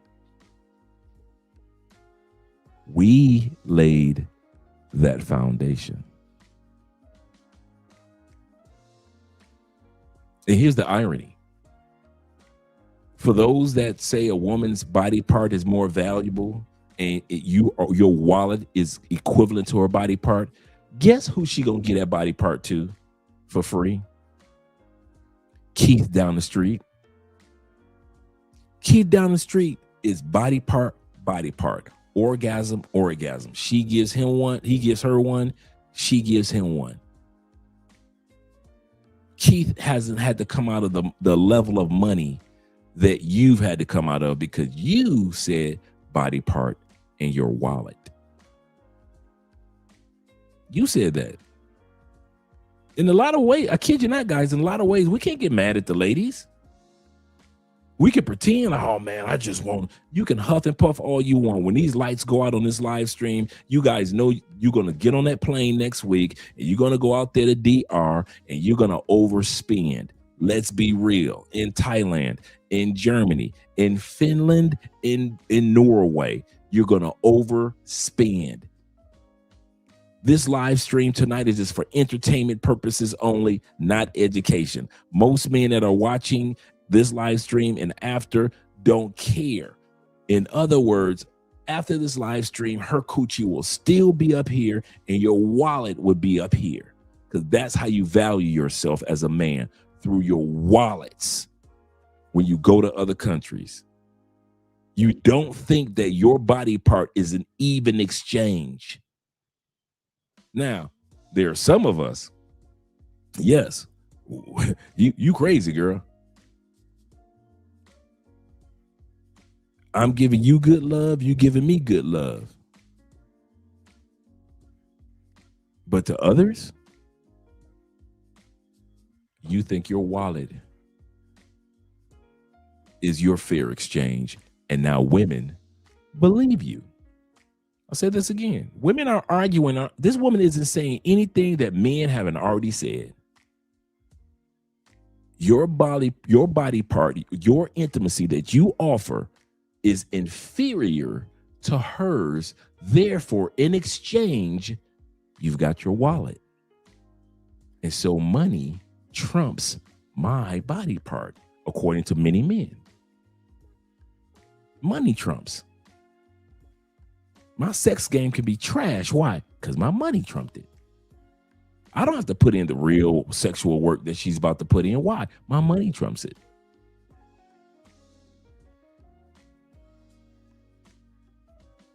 Women look, and women are like, I'm not going to change my aim. Okay. If it wasn't true, how many of you guys have been with a pay for play and she orgasmed? She orgasmed, right? Oh, some of you guys have been with plenty of pay for plays and she orgasmed like crazy because she enjoyed it like you did. A body part with a body part. After it was all over, she orgasmed, you orgasmed. Who paid for their orgasm? The pay for play orgasm too, right? Oh, she bust 3? Oh, she bust 3. Okay, cool. She bust 3. Whether she was faking or not, she bust 3, right? You got your 1 or 2 off, right? Which one of you two had to pay for the orgasm? Because that person's body part in your eyes was more valuable than yours. You paid. You know why? Because society has programmed men to believe that even if you give a pay for play orgasms, in other words, she's enjoying the moment as much as you do, your sexual enjoyment with her, or her sexual enjoyment with you, has no value. Come out of that wallet. Come out of that wallet.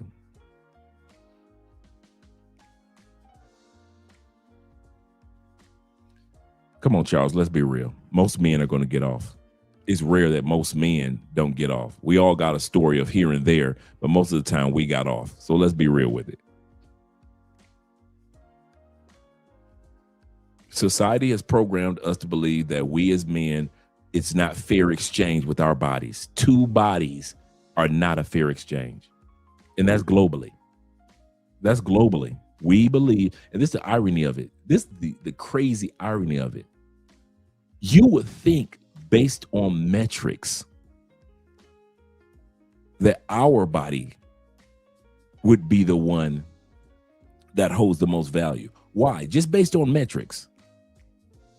There are far less heterosexual men on this planet than heterosexual women.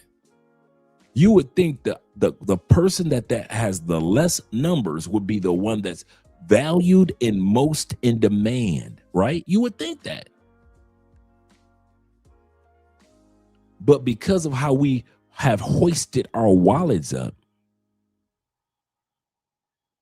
to be equal to her sexual sexiness or sex that she gives, we treat the ones that are the most numerically as if they're the rarest. We treat women that are beautiful as if they're rare, when there is no scarcity of beauty on this planet. None. None. There may be countries that have a little bit more, a little bit less, but there is no scarcity of beauty on this planet. But since we treat women and put them on such a high pedestal, and I'm not saying don't do that, because like I said, after these lights go out, y'all gonna do what you want to do anyway. That's why this live stream is for entertainment, not education. You're gonna do what you want to do anyway, man. Y'all, come on, let's be real. You're gonna get off the plane in Medellin, and you're gonna lose your mind, and oh my God, they're so beautiful in Brazil. Oh my God, I can't believe I'm in the Philippines. You're gonna do all that anyway, and you're gonna put your wallet up here like you always do. You're gonna put the coochie right here, and then you're gonna do the negotiations. Whether you're doing pay for play, whether you're doing a date, doesn't matter. This is how men have been programmed to do it. This is how women have been programmed to do it. Doesn't mean that it's right. We're the rarity. How is it that we're the rare ones on the planet, but yet we treat them with the kid glove of scarcity? We treat them and we have such low self-esteem, and they can insult us, and they can talk about us, and they can talk mean to us, and they can get restraining orders or whatever it is, whatever madness that you put up with in the name of some coochie, whatever mouthiness that you put up with in the name of some coochie, whatever you tolerate in the name of some coochie. When numerically, the moment that she opens up her mouth and talk crazy to you, you should have been walking out the door, because there's 30 to 60 more within a 50-mile radius that'll treat you better than that one woman would. But you don't go anywhere. And this is why women believe the lie, the myth that they are special, because we, with our wallets, treat them as such. We do. We do. We'll take a hot ball for a chick that we've been knowing for 2 weeks. Man, that's a woman, dog. You don't talk to women like that. And we'll showcase it. Let's say the woman is in a store. You've been knowing her for 2 weeks. She's in a store. All of a sudden, she started talking crazy to the guy that's in the line in front of her. He turns around like, "Excuse me, miss, I'm trying to just finish off this transaction. I'll be done in a minute." But no, she's steady cursing. "Here you go, Mr. Hero." And I've seen this plenty of times. Here you go. You know, you only been knowing this heifer 2 weeks. That's it. No more, no less. You didn't even know she was actually on the planet. "Hey, bro, you don't talk to the sisters like that. That's a queen, bro. You don't talk to them like that, dog. Well, what's up? We can take this outside, bro. We can take this out." You would be willing to get a hot ball popped in your throat, bleed out for a chick that you've been only knowing 2 weeks, because society told you her life is more valuable than your life. And since she's with you, you should jeopardize the one thing that you can't get back. Even though you've only known her 2 weeks, both of you are standing there in that same store. Jeopardize the one thing you could never get back. Time. Your life. And society has trained men to believe that even though numerically gorgeous women are in the billions, we still treat them as if they're only a couple thousand. Some of you are on suicide watch right now. We got brothers on suicide because of a gorgeous chick. I got a partner. I've mentioned this before. He's got the looks, he's got the charm, he owns his own home, he has everything. He only dates unattractive, big women. I asked him one day why. Because he got his heart broken when he was younger by one hot chick. We as men put this mental pedestal on hot chicks as if they don't use the bathroom, as if they, the sun evolves around them. They never experience winter. They're hot, just perfect. They don't sleep. They just float above the bed. And when he got his heart hurt by a hot chick, instead of realizing that's one and she could be replaced, he, from that day on, true story, only dates 200 plus, 300 plus girls that are unattractive. And like I say, he has the looks, he's got the money, he's got his car, he's got his career, he's written books, he's done movies, like literally produced his own movies, owns his home, and you will not see him with a hot chick.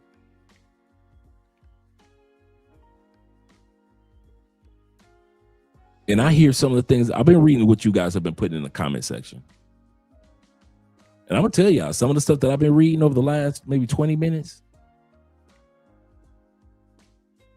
I agree with most of it. Some of it sounds like you guys are speaking out of hurt. I don't trust that. I don't trust this. I don't blame you. If I got hurt by hot chicks, or I've noticed my friends got hurt by hot chicks or attractive women, I wouldn't trust them either. But since I've never experienced that with hot chicks, and most of my boys haven't experienced that with hot chicks, I can't relate. So I'm not here to judge on something I can't relate to. But I can speak on this. For those of you who are here, we got 54 here. Gentlemen, do yourself a favor in 2026. Slowly take women off the mental pedestal because of their beauty. They're just regular people. I know it's going to be hard because some of these women they look like angels from above with their beauty. If it was that great when it came to their beauty, why are most hot chicks still single? If being hot was a guarantee of getting a man, how come most hot chicks never get a chance to jump the broom? In most of these countries, the baddest of the baddest baddie been ran through. The most attractive, most gorgeous in Colombia. And some of you guys can attest to this. I'll say this right out loud, and guys can put this in the comments. The baddest of the baddest baddies in Colombia ain't nothing but somebody's side chick. Some dude's jump off. He throw a few dollars, but his real wife or his real girlfriend is at the house. But the hot chick, that's just a jump off. The ones that y'all drool over in Colombia ain't nothing but somebody's side chick, dog. Side chicks don't get the ring. Stop treating them like that. I'm gonna say that again. The hot chicks on the regular get smashed and trashed. But it's rarely you see a Colombian 10, 11, 12 walking down the aisle. A Brazilian 10, 11, 12 walking down the aisle. Those are side chicks, brother. But she's so fun. She's a side chick, brother. Some of y'all come to Colombia and drool over women that are some dude's side chick. You coming out all that money, and that dude be like, listen, go and get that money, baby. Go and bring that American money back to us. He don't care. There are dudes in Colombia that y'all think y'all smashing these women. These women in Philippines, women that are in Thailand, y'all really think that you have her as your number one. You are not her number one dude. You have her as the main chick that you got in Thailand. Dude, you number 3 on the list. Number one dude ain't got no money. He ain't tripping. When I was in the States and I was married and I had side chicks, I ain't trip on the side chicks. Side chicks were gorgeous. I ain't trip on them. Do what you want to do, girl. You a side chick. Man, how'd you get her, man? She ain't nothing, dog. She a side chick. And some of you dudes can attest to that. Yes, in Colombia, most of your hottest chicks ain't nothing but jump offs, dog.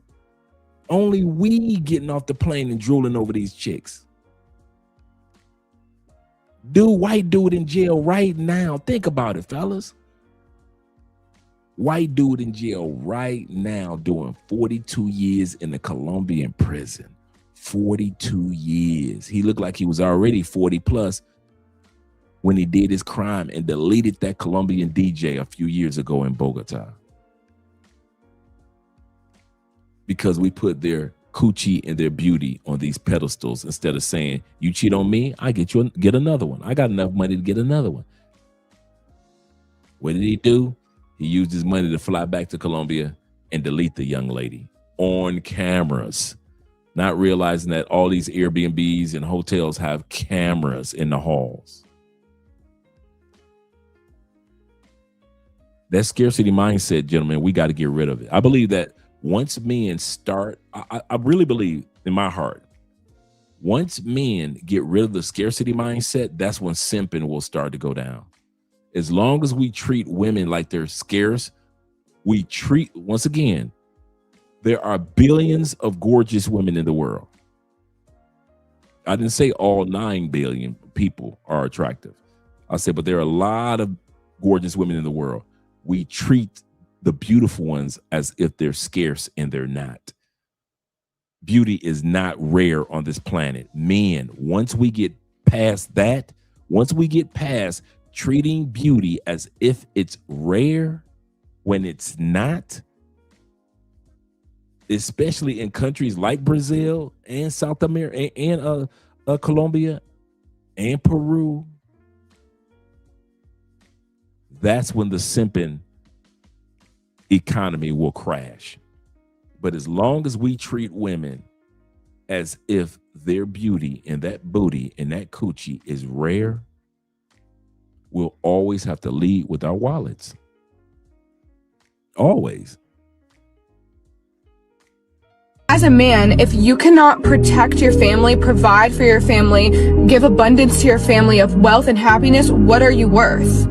Why do simps send women and girls money for no reason? I have no idea. The best thing I can tell is that's their only way to get some praise or some attention from a beautiful girl. They don't want to earn it. They don't want to develop a dynamic personality. They don't want to have great pickup lines. They don't want to look strong and powerful and have a desirable body. They don't want to work hard for the success or the nice car or the home or whatever status or prestige a man can get. They don't want to do that. They would have to spend the money on themselves, building and developing themselves instead. Let me just send this chick $25 through a PayPal or a Cash App, and she's going to do a shout out to me and say thank you and praise my name or put my name on her banner or whatever. There's no no honor in that. It's very temporary, but most of these guys probably believe that's the only way they can get time or attention or a shout out from a pretty girl.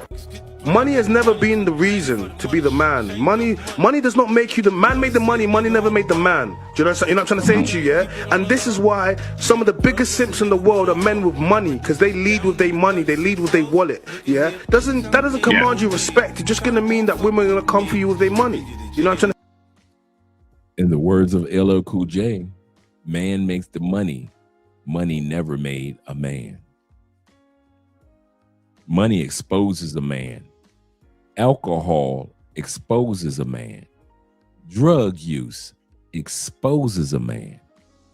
Money, drugs, alcohol has never, ever made a man.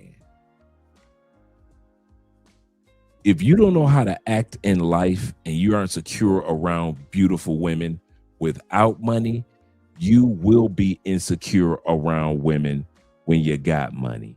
If you are a lame without money, you are a lame with money. In the United States, or even if you fly out of the United States, you are still a lame. You just so happen to have proceeds to amplify, because that's all money does. Drugs expose who you are. Alcohol exposes who you are, amplifies who you are. If you're a person that drinks and you call them people that I can drink, but I get quiet, I get laid back, I'm cool. Or you're a person like me, I could drink and I be social and I'm on the dance floor and I'm cool. Or if you want the people that drink and you got to fight everybody in the club. That alcohol help expose who you already were. So it is with money. All of us men know this. You've heard this 100 times over. Money only exposes who you are. So if you are insecure about beautiful women before you had money, you will still be insecure with beautiful women after you have money. And that's why so many men that are simping around the world, because they now have money, they now have a passport, but they still are insecure and they hide it or hide behind it with the proceeds. With the proceeds. Let's continue on. Say to you, but if you're a man that leads as being a man and you have money, those two things make you unstoppable force. Great spacing.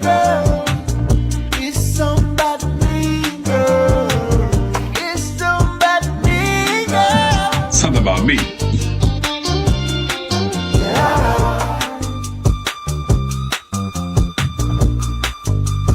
Y'all know I like a little groove. A little groove session ain't never hurt nobody.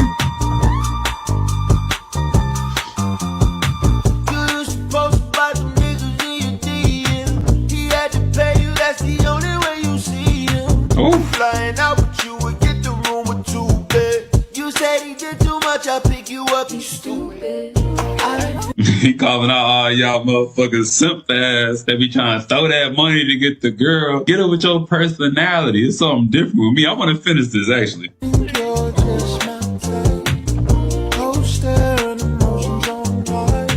My homeboy just paid a girl's rent within 2 hours of talking to her.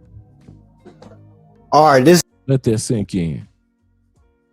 His homeboy paid a female's rent within 2 hours of conversing with the young lady. 2 hours. This has to stop. This is the first stage of being a simp. Men, we have to stop doing this. When you lead with money, all she gonna expect from you is money. Now what's she gonna expect next month? For you to pay her rent. The following month for you to pay her rent.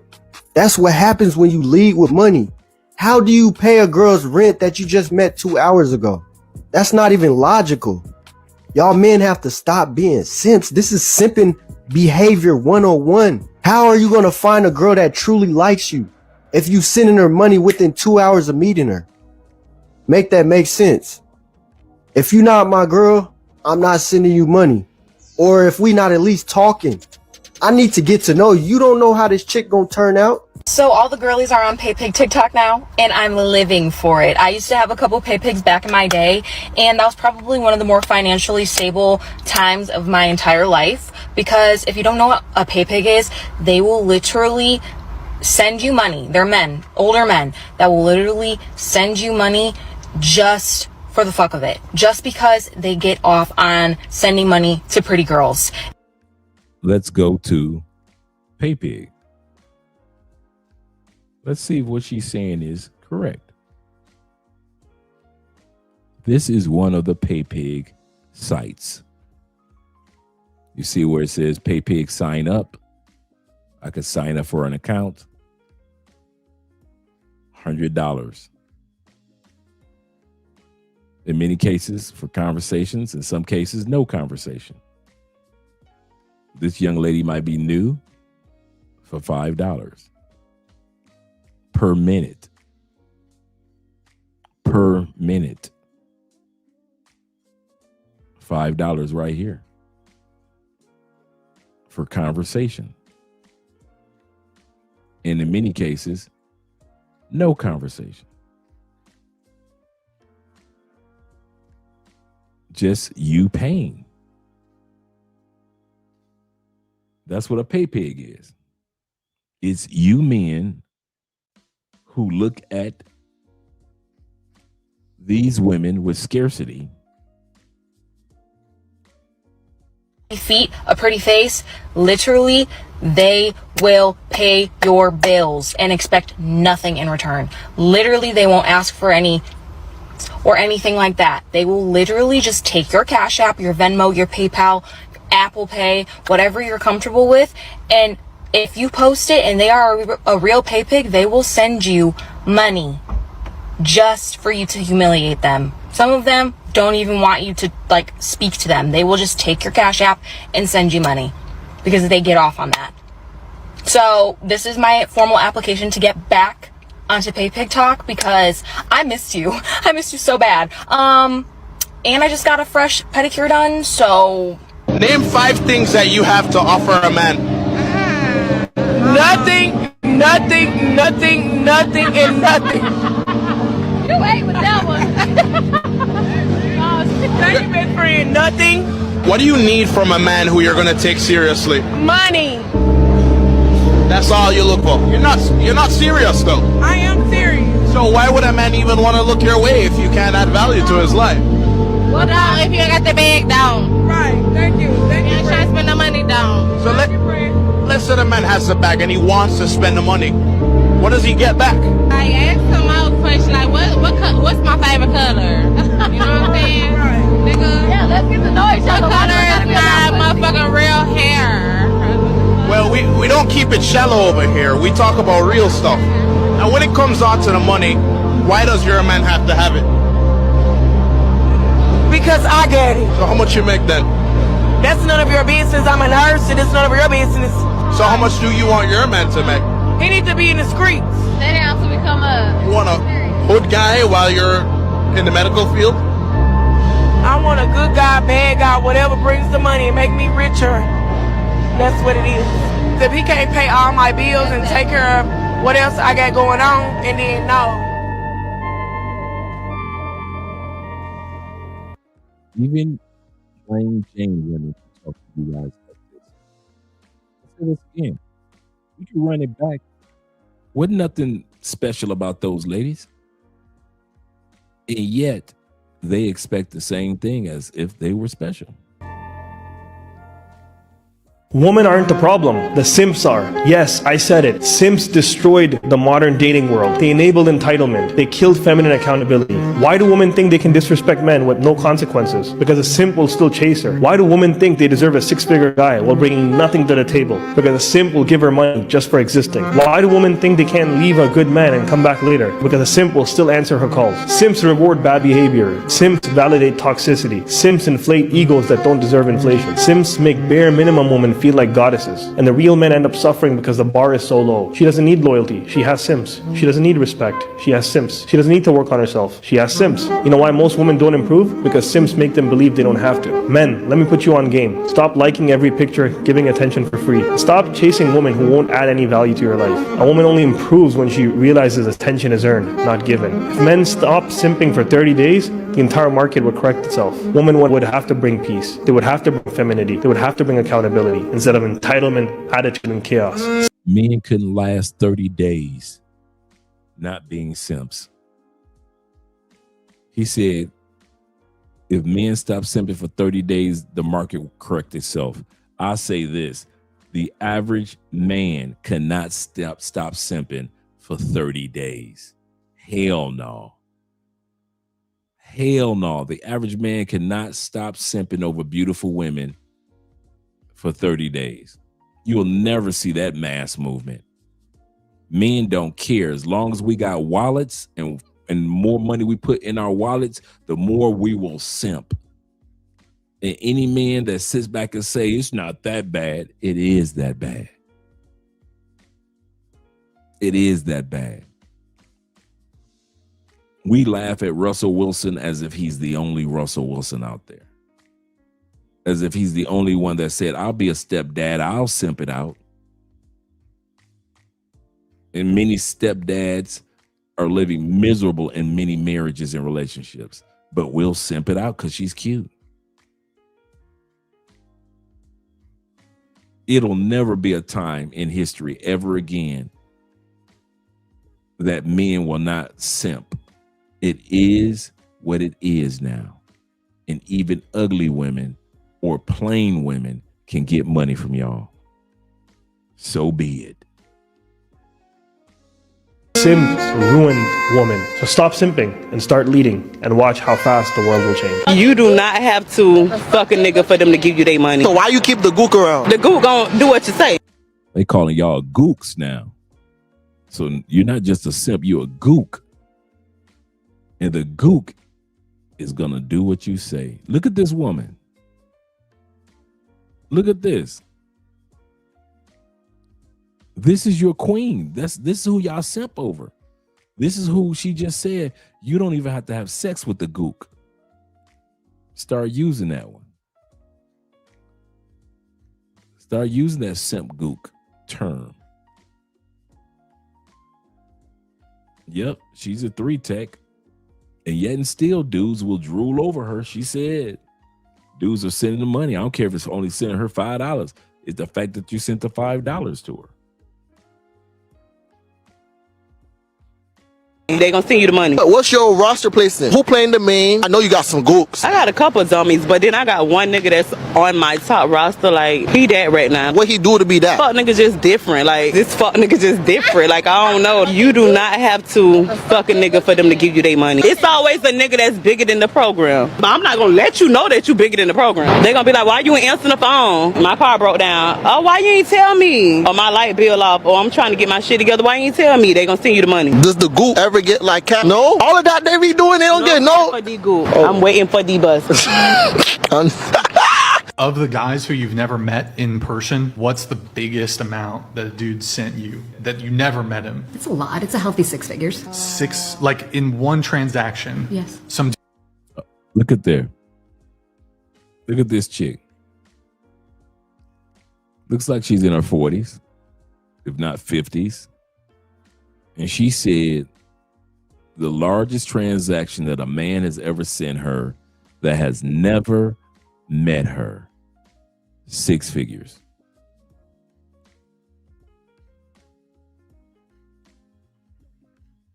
Sometimes you want to give up on even talking to men to convince them.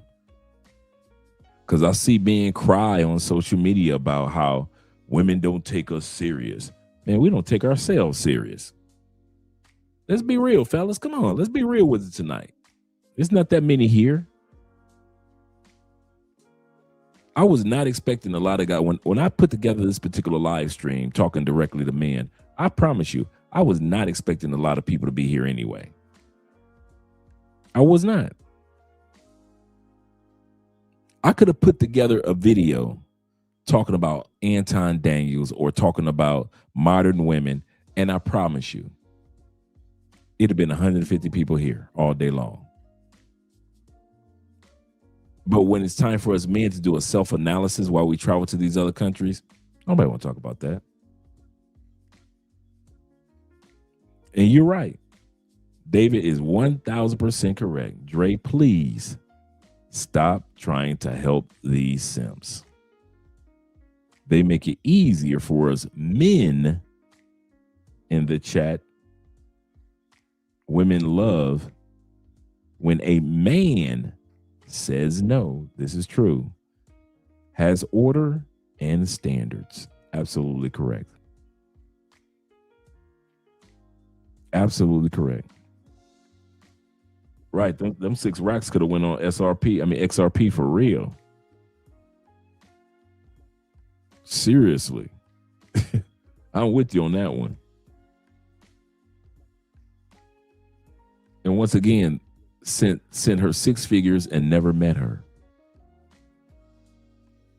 Dude sent you like 2 Bitcoin or some shit? Any Bitcoin? You ever received crypto? No. No crypto? No, I wouldn't be against it, but no, it was You're open to crypto. US fiat, and have the government got half of it because it's income. You're welcome, state and feds. Do you know any like gay dudes that like just send people money without meeting them? Right? Because I'll take a couple bucks. You should, sir. Throw me a few dollars. As long as I don't have to meet them, like.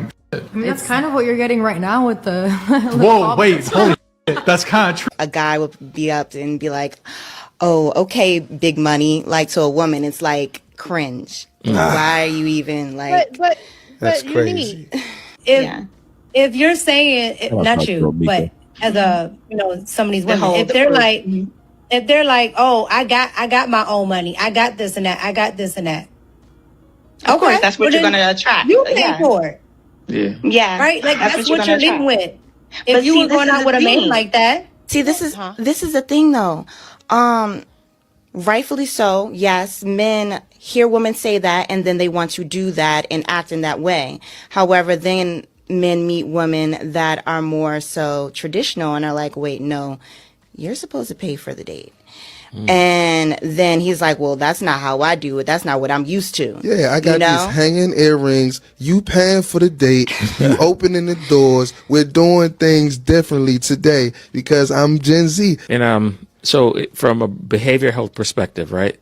If you think of like the last generation where a lot of children were raised without a father in the house. And so the dominant parent was a mother who was the breadwinner.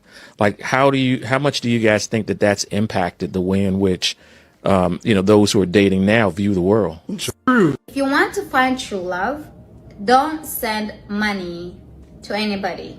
A lot of guys complain that women need money. Well, duh! Everybody needs money. Everybody wants money. But if you're set the boundaries in the beginning. If you don't want to send money to someone, then don't send money. Right? True. She only got money from me. She only wants money from me. And then when I don't give her money anymore, she's gone. She was a scammer. I disagree with you because guess what? You probably send her money the first month that you're in a relationship with her. Didn't establish boundaries. Yes. That's why I always tell the people here in the live and in TikTok, don't send money. If you want to find true love, don't send money to anybody. Send that girl $1,500 to her Cash App right now. No more 50-50. We ain't playing that roommate shit. Gotta start treating these women like the goddesses that they are. We should be honored. You serious? That they are in our lives. You taking on that day, you need to buy an outfit before you take her on that day. Are you dumb? Do you know how honored? Now realize he's being sarcastic. We should be just to be in their presence. We should not only pay for their living, assume all financial responsibilities that they have. We should feed them, praise her daily, and always remember, she is the prize. Oh, no. Y'all argue? It's your fault. She cheated. It's your fault. You are here to serve her. So stay focused. Cut. Yo, we about to do numbers. Them hoes gonna love this. You know, all you gotta do is tell them hoes whatever they want to hear about it. Bro, what's the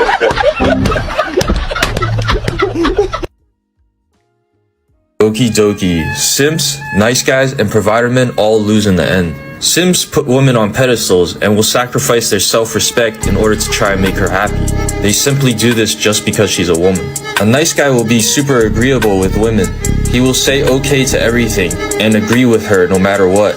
A provider man only sees his value in giving money, paying for everything to keep her happy. These types of men are not authentic. They are approval seeking and overcompensate. They all lack self-respect. They often have low self-worth. They are usually placeholders for the men that women do end up liking. And these guys tend to get used. They get used for money, for attention, for an ego boost. When you act in one of these three ways, respect is lost. Because respect is lost, attraction goes down, and so does love. These men often think they are doing what's right, but it lowers their worth in women's eyes. When they are tired of these men, they end up leaving. Do not let yourself go down this path. Once you simp, are a nice guy, or a provider, it's the beginning of the end, because respect is lost. Drop a follow for more. Drizzle drizzle. I went to a Van Cleef store and let me grab one bracelet. And then I was like, I think it came up to like a 1,800. As I was about to check out, it was this guy who was just like, a pretty girl like you just gonna get one. Ooh. And to testify, it is on me right now. Like these is on. So she just showed you guys a bracelet. A wealthy man randomly spent $5,000 on her in Van Cleef, followed by a date. He's ready to propose. She, ladies, put yourself out there. Random dude. Yeah, we're done, fellas. There are some of us that are the remnant, the few, but most men, it's a wrap. It's a wrap for most dudes. And I mean that on a global basis. You know, we study men globally. It's a wrap for most dudes.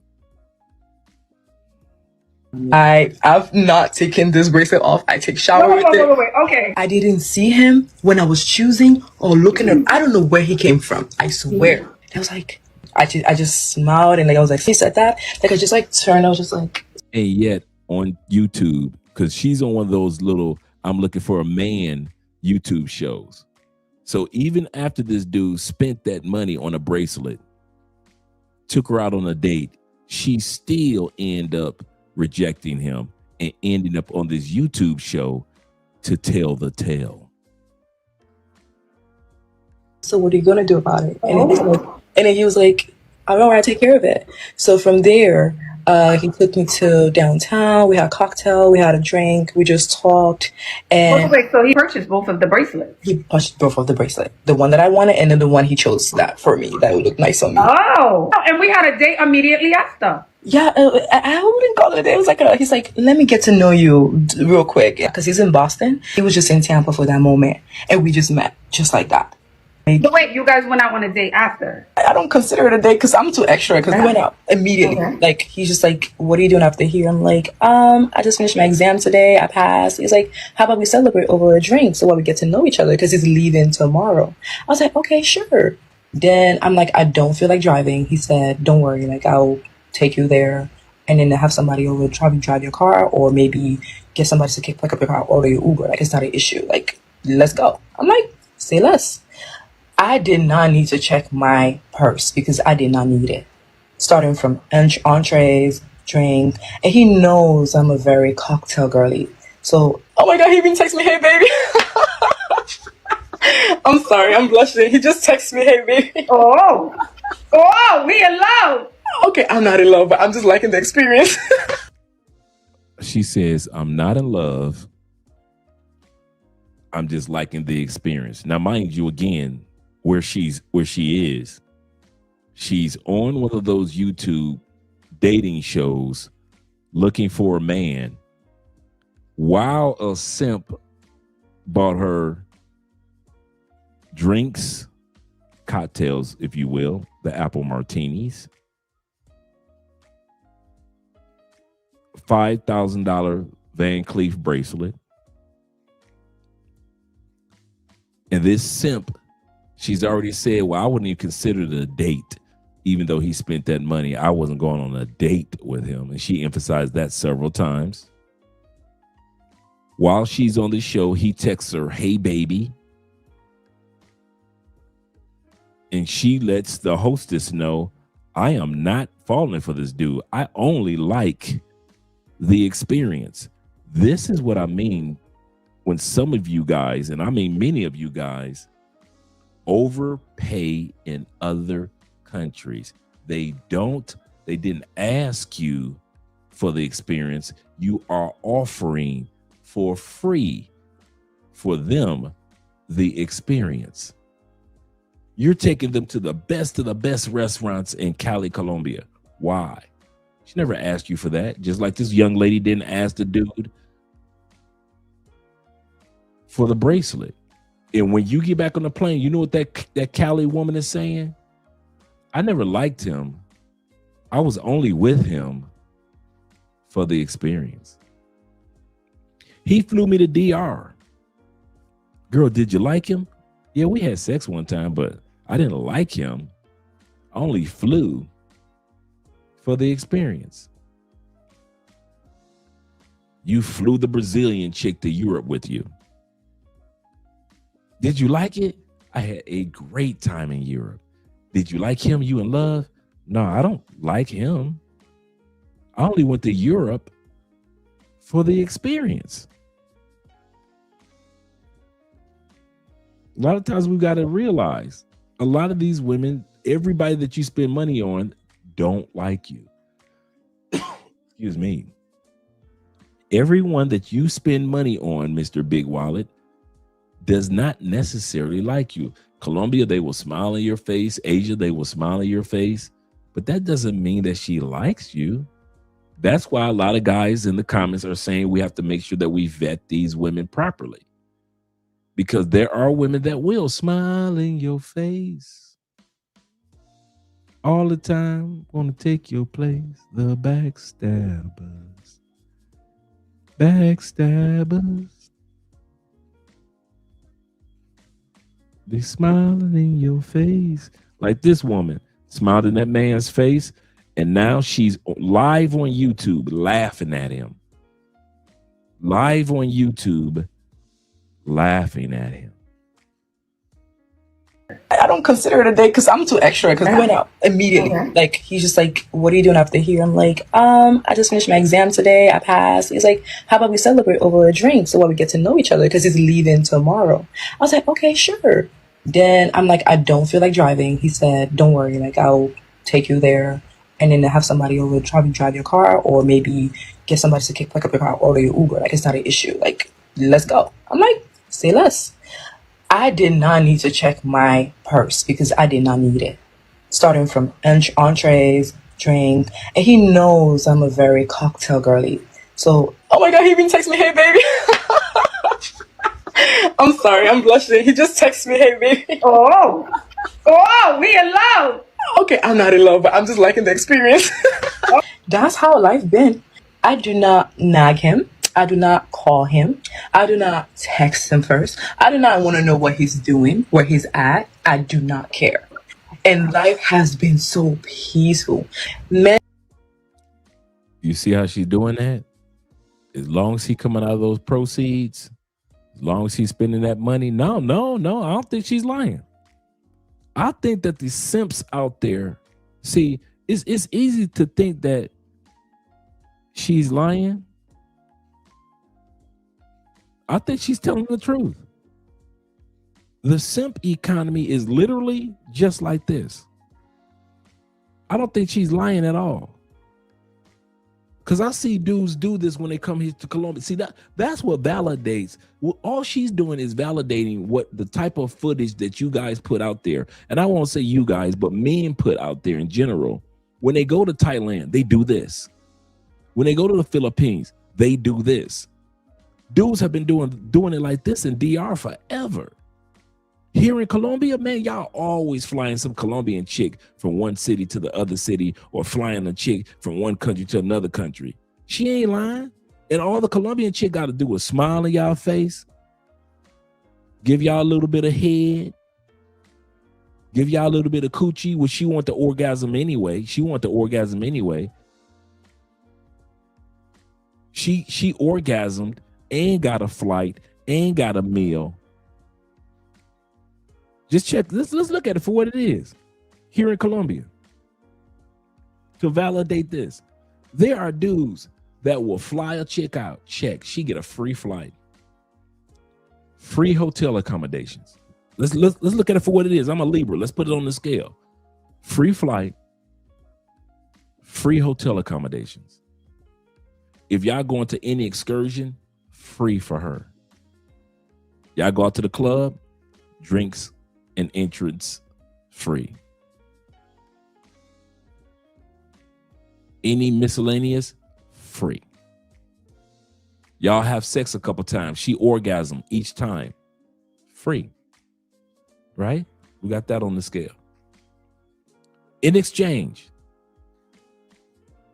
she suck you, you bust one nut.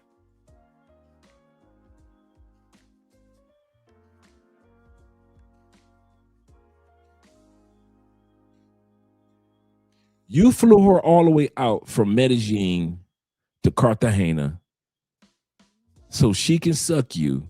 You bust 1 or 2 nuts, and you gave her all this. As a Libra, you a simp. You a sucker. You a gook. You got. You earned it. In exchange, she sucked you. She gave you sex. She rode you. You had an orgasm. And you got nothing else. But she got free flight. She got orgasms. She got a hotel room. She got accommodations. She got excursions. Any type of souvenir she wanted or any type of cute dress she wanted, she got that. She got all this. You only been knowing this chick for a few days, few weeks, few months in Colombia, and it happens all the time. And so y'all can't go in the comment section and tell me I don't know what the hell I'm talking about. And you guys are looking at this young lady, the chocolate sister, on the screen and talking about, well, I don't think that's happening. She might be lying. And I see you dudes do it all the time when you fly out. All the time. Because you think your wallet outweighs your penis. You don't think her body part and your body part is equal play. You ain't got that type of confidence. Dudes like me, shoot, I ain't about to spend no money like that if we about to both nut. We about to both nut? Oh, nah. I get you an Uber. Get your Uber back. If I'm going out to eat somewhere, you can, afterwards we can go grab a Subway sandwich. But I ain't about to sit up here and hell no. And there's millions of dudes that think like I do. Millions that realize if I'm giving you a body part and you give me a body part, that's fair exchange. Ain't no robbery. That's fair exchange. Ain't no robbery. But to sit back and say, well, she give me a body part and I have to give her wallet. Y'all the suckers. Y'all the suckers that's flying them out. Okay. If it ain't okay. I'm not a sucker, Dre. Okay, cool. I got money. I do what I want to do with my money. I already said you could do that. I've been saying that for years. So stop trying to act like you can't do what you want to do with your money. And stop acting like we can't laugh at you when you do what you do with your money. I'm going to say that again. If you can do what you want to do with your money because you're a grown man with grown man money, cool. We agree with that. And we've been agreeing with that for years. But don't get mad when we as grown men laugh at you for doing what you did with your money. Don't be laughing. Don't be mad at us because we laugh, because it's funny. Here's the kicker. Libra. You give her intimacy. She fly you out. She buy you a custom suit. in Bogota. She gets you cologne. She takes you out to dinner. Airbnb and hotel on her. Do you think that that's fair exchange? All you did was give her some orgasm. Do you think that's fair exchange? It's like that. She's on a heavy end, right? So even as men, we know if all I gave her was a nut and she gave me all that, including her body, even we as men was like, man, she did a lot for me, man. I appreciate it. I didn't even ask her to do all that, right? I didn't even ask her to do all that, but she did it on her own, dog. She took me here, did, and got me a custom suit. I didn't ask for that, right? I didn't ask for that. Then if you didn't ask for that on your end, if she spoils you, what makes you think that you less of a simp because you're a man and you doing it for them? What makes you think you less than a simp for flying Brazilian chicks all over the place? And many of the Brazilian chicks will never in their life, other than you, be on an airplane. What makes you think, what I'm serious. I'm asking a serious question. What makes you gentlemen think that what you just did was not simp behavior? Because you didn't title it like that? Because you got money like that to do it? Most simps got money like that. That's why they call simps, because of what they do with their money. Like I said, you can do it if you want to, and there's nothing wrong with that. You're a grown man with grown man money, grown man responsibilities. Nobody's judging that. But you cannot dictate or run around with a pitchfork and axes when we laugh at you for doing what you decide that you want to do with your money.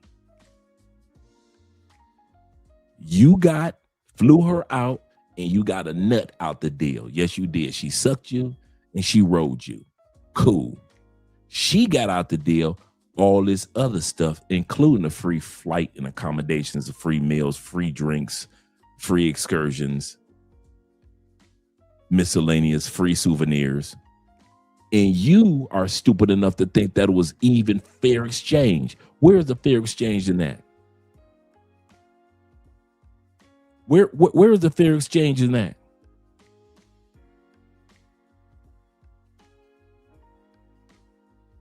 I think David is right once again. David left this comment earlier. Shout out to Dave. I think I missed Will. Did I get Will? I got to come back to Will. My bad, Will, for missing your super chat, brother. Dave is right. Dre, please stop trying to help these simps. He's correct. Please, Dre, they ain't gonna change. Like you always say, Dre, when these lights go out and these cameras go off, they ain't gonna change. Shout out to my brother Will with the $10 love. Glad to see you're here. Glad to see you here. Will says, salutations, Andre and Andrea, chat family. Don't forget to smash that like. This is going to be a good subject tonight. He said, yep, down in Cali, chilling with T-Mac. Shout out to 0 milligram in the building. And Chris, the whole family is down here. Look forward to seeing you guys this Sunday. I'm going to be there at Rico Richie's at 2:00. So I'll be there early and I'll be seeing you guys there. We're going to have a good time this weekend. No simp zone. Absolutely correct. Once again, if you guys are in Cali, Colombia this weekend for the Super Bowl, we will all be meeting up at Rico Richie's this weekend. Shout out to you guys. I'll be done with my fast. Got my cigar ready. I got a Cuban cigar just waiting. Yeah, they be getting them dudes, man. They be getting them. Simping is out of control. This is crazy how this sister is laughing on. I mean, everybody don't know who the guy is, but the fact that she's laughing at the guy with the world. It's not like these two ladies are just talking to themselves. This is one of those shows like Kendra G. This is like a off branch or a Kendra GB type show, right? It's an off branch type of Kendra G show. And so both of these ladies are live on a live stream. And they're laughing at this man who just texted her, hey, baby. If you think that she's doing it, how many women you think in foreign countries that we spoil, we get back on that plane? Because remember, she said she's in Tampa. He's from Boston. And these ladies are laughing at that man. Laughing at him. She said it ain't that serious. I'm just doing all this for the fun of it, the experience of it, the joy of it. But I don't like him. And pay attention to you, girls.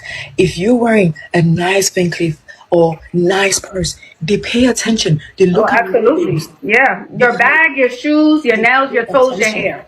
We're not saying wear Louis Vuitton like a set of like the bodysuit. No, wear something that's very high quality and top it up with a notch of something expensive. So, and people ask me what ethnicity. Of course, he's Ghanaian. Of course, he's Ghana. Yes, they bring energy. They do. Oh, he got that coin. Okay, saying don't rush into nothing. Give it time. Yeah. No cookies. It's too soon. No, not for 2 bracelets. No, that ain't nothing. No, that is nothing. No, you do that for yourself. No. They said don't give up the cookies. Not for 2 bracelets that are $5,000 a piece. Don't give up the cookies. But these the same chicks, both of these chicks will be giving up to a broke dude and have probably given up to a broke dude. These same chicks that will tell you simps, no, we gotta take our time. I'm celibate. We gotta take our time. Shout out to Kevin Crawford in the building. We gotta take our time. And the other sister say, no, don't give up the cookies. Not for 2 bracelets, 2 $5,000 a piece bracelets. Doesn't matter what type of man she's talking about. These simps are everywhere. Like COVID. He said she's talking about African men, European men with money who are simps and trick. That's it. No, if that's the misnomer that a lot of us American, especially black men, have, we never want to admit the fact that simping runs rampant among black men from the States. We'll look at every, those Nigerian brothers, that's them. Ghana brother, that's them. It's those white boys, the Europeans. That's who's doing all the simping in Thailand. It's them. It's not us American brothers. No, we don't do it like that. We let everybody else do it. We ain't even got it like that to do it like that. We don't do it like that. Yes, we do. We got it like that, and we do it like that in masses. I've seen us do it in masses. We're just as bad as the white boys that get scammed in Europe. Get the European white boys that get scammed in Asia. We are no different. I don't know why black men from the United States try to pretend and lie. I see it. I'm out here. I see you guys do. I see guys get got all the time. I see American black men get scammed, robbed, drugged, hustled all the time. That's why I always say, don't laugh at the white man. Do not, brothers, do me a favor that travel. If you think that you got the audacity to laugh at white men who get scammed in Asia, you are no different in South America. You are no different. You are just as thirsty in DR as the white dude is in Korea. You are no different. I don't know who put this myth and lie out there that black men from the United States aren't simps at times. Not all the time, but at times. But that is a bare-faced lie straight from the pits of hell. I know too many brothers that overspending. White boys messed up the price of pay for play, and brothers messed up the price of pay for play. Now, are most white men like this? No. Are most brothers like this simping? No. But to act like it's only our African brothers, shh, y'all crazy. I see you brothers do some of the most simplest. I've seen y'all trick up your last $200 before a flight. You came into the country of Colombia, $15,000 to spend. You only been in this country 7 mother days. You get back on the plane counting pennies because you only got $300 left. I've seen it umpteen times. Umpteen times.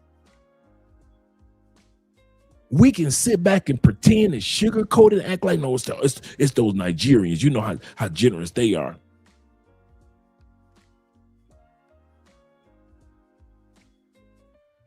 It is not just the white man in the States. It ain't just the brothers in the States, but it's enough white men in the States that are simp galore. And there are brothers stateside that are super seance simps.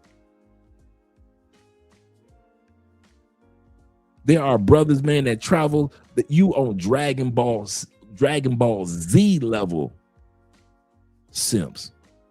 Y'all Baraki simps. For all of you that follow Baraki animation on Netflix. You know, Baraki's so strong, his dad's strong. You guys get it.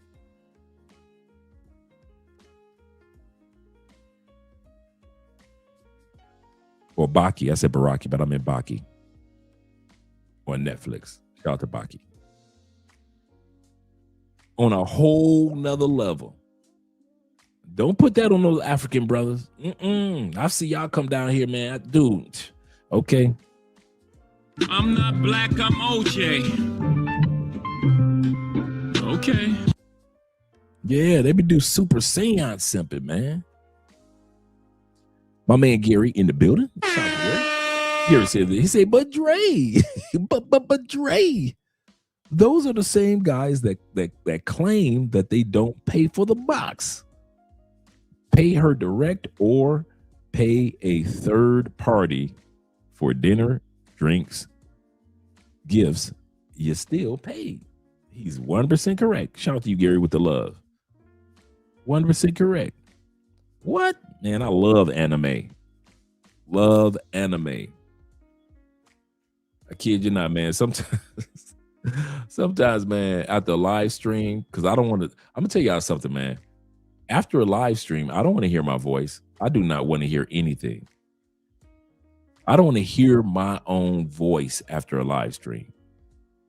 It's funny. Once the live stream goes off, it gets dead silence in here. And I need that silence. So when the live stream goes off, like the first 2 or 3 minutes, I am quiet. And then as I'm getting ready for the evening, whether it be jumping in the shower or whatever, I'm turning on some anime, man. I just need to dummy down. I don't need to read the book of Marcus Aurelius, which I have over here. Meditations. No, I need to dummy down. And one of the ways I dummy down is either I'm listening to some smooth jazz, or because Andre usually be asleep by then, or I'm watching me some anime. I kid you not, bro. I can't wait for them to come out the second season, number 2 of Blue Eye Samurai on Netflix. Come on now.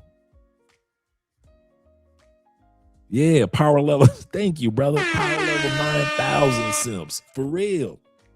Brothers be swearing that we don't simp. And we'll sit back and we'll take that, ride that horse in a cavalry. Black men don't simp. It's those African brothers. Who you think they learned it from? Who you think them Nigerians learned simp level from? Watching us getting on planes, simping. Simping.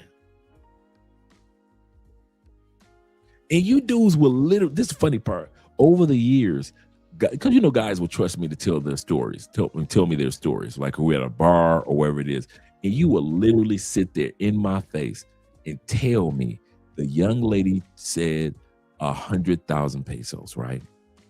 And you will look me in my face with pride and tell me, but she said, she got a daughter, so I gave her 350,000.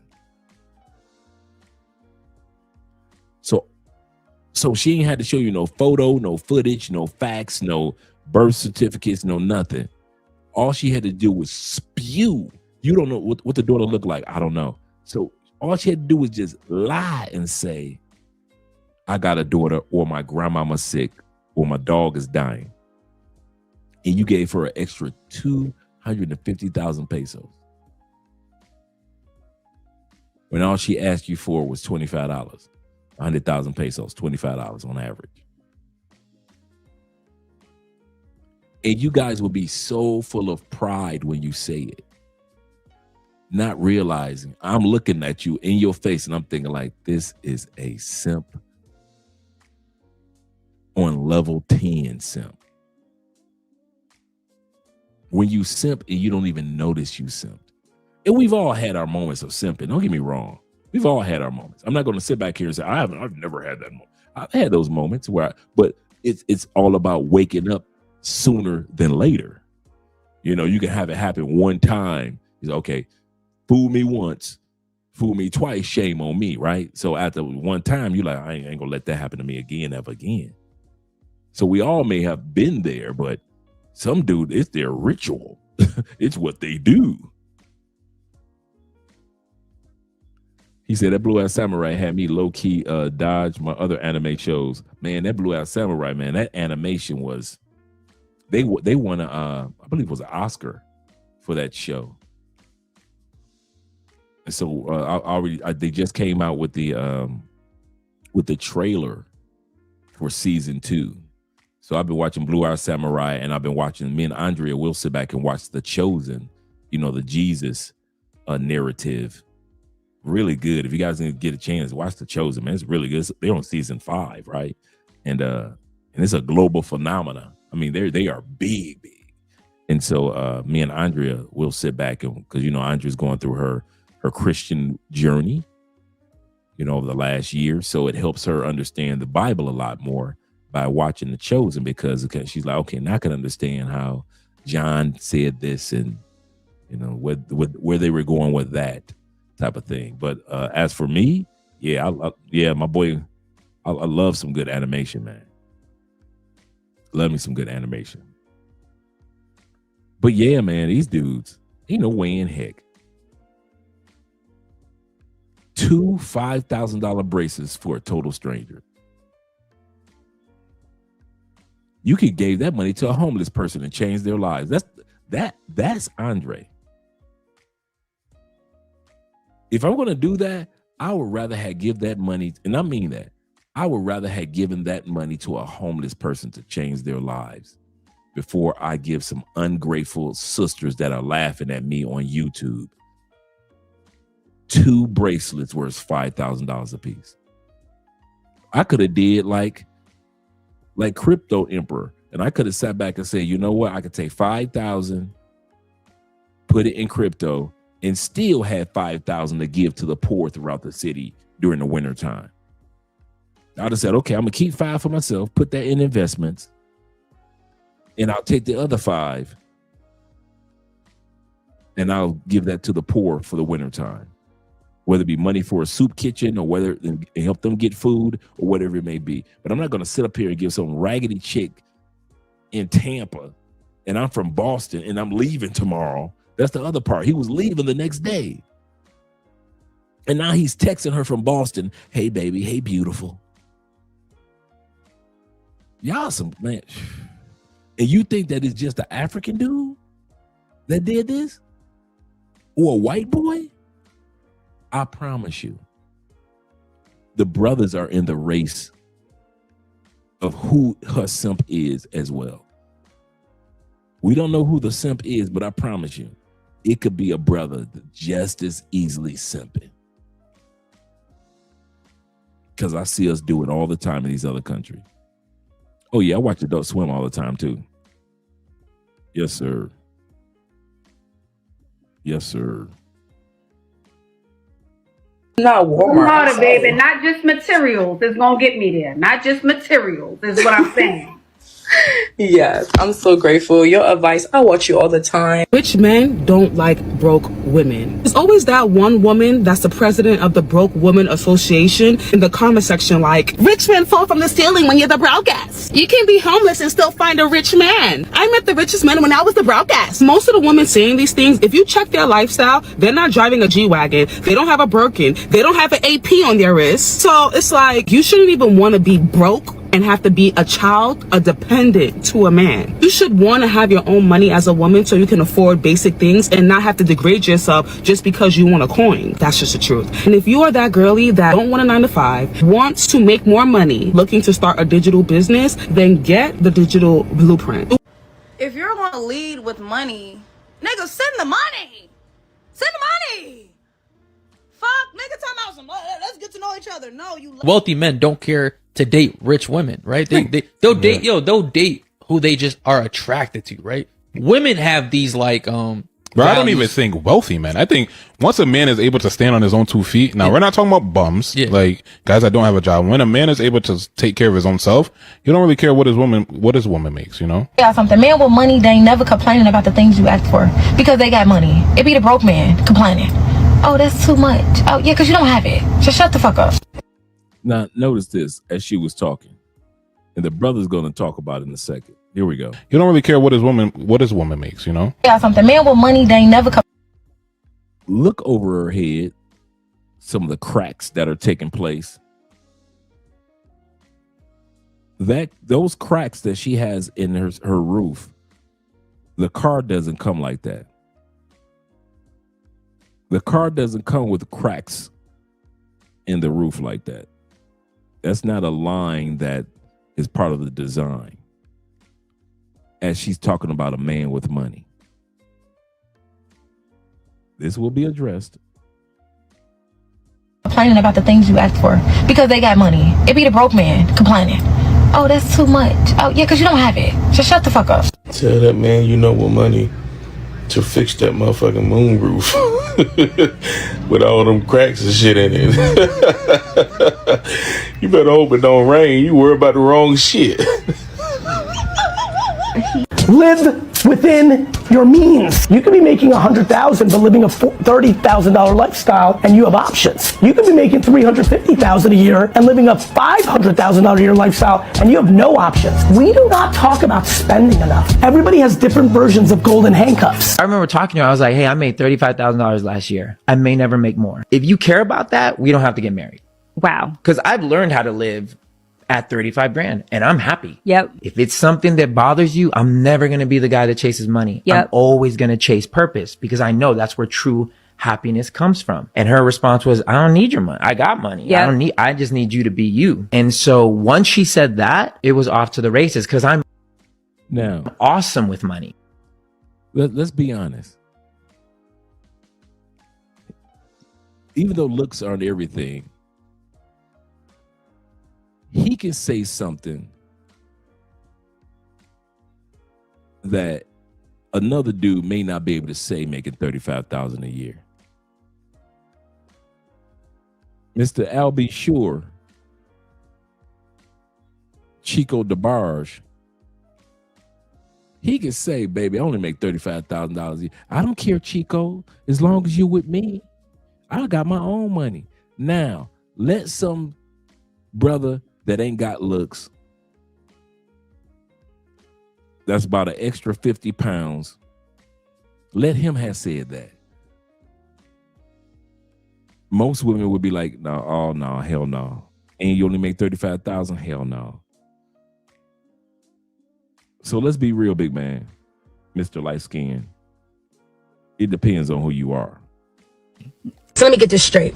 A man can't text you guys, what are you doing, because you got $2,000-$3,000 worth of monthly bills? I don't think you're really out here looking for like a real man, like an alpha man, a king, somebody who can teach you, guide you, lead you, somebody that you can actually build a foundation with, you know, get some genuine chemistry going.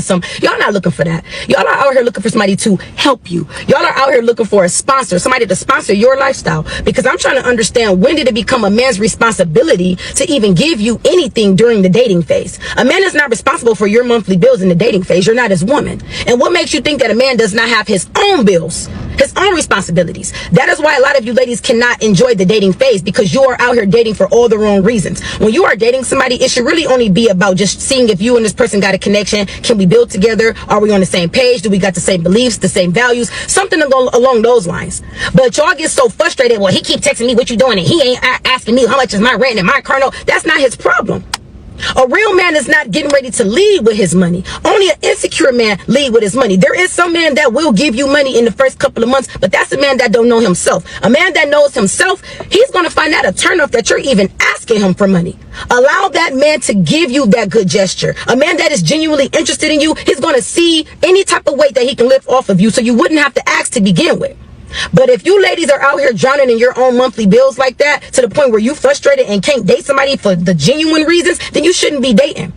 You need to go worry about your bills, get them situated, and then come back to the dating field, because your bills is nobody else's responsibility but your own.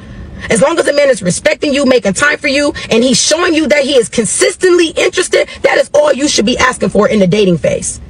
Y'all gotta stop this. Y'all begging way too much. That's dry begging. That's what that is. Money doesn't qualify a man to lead.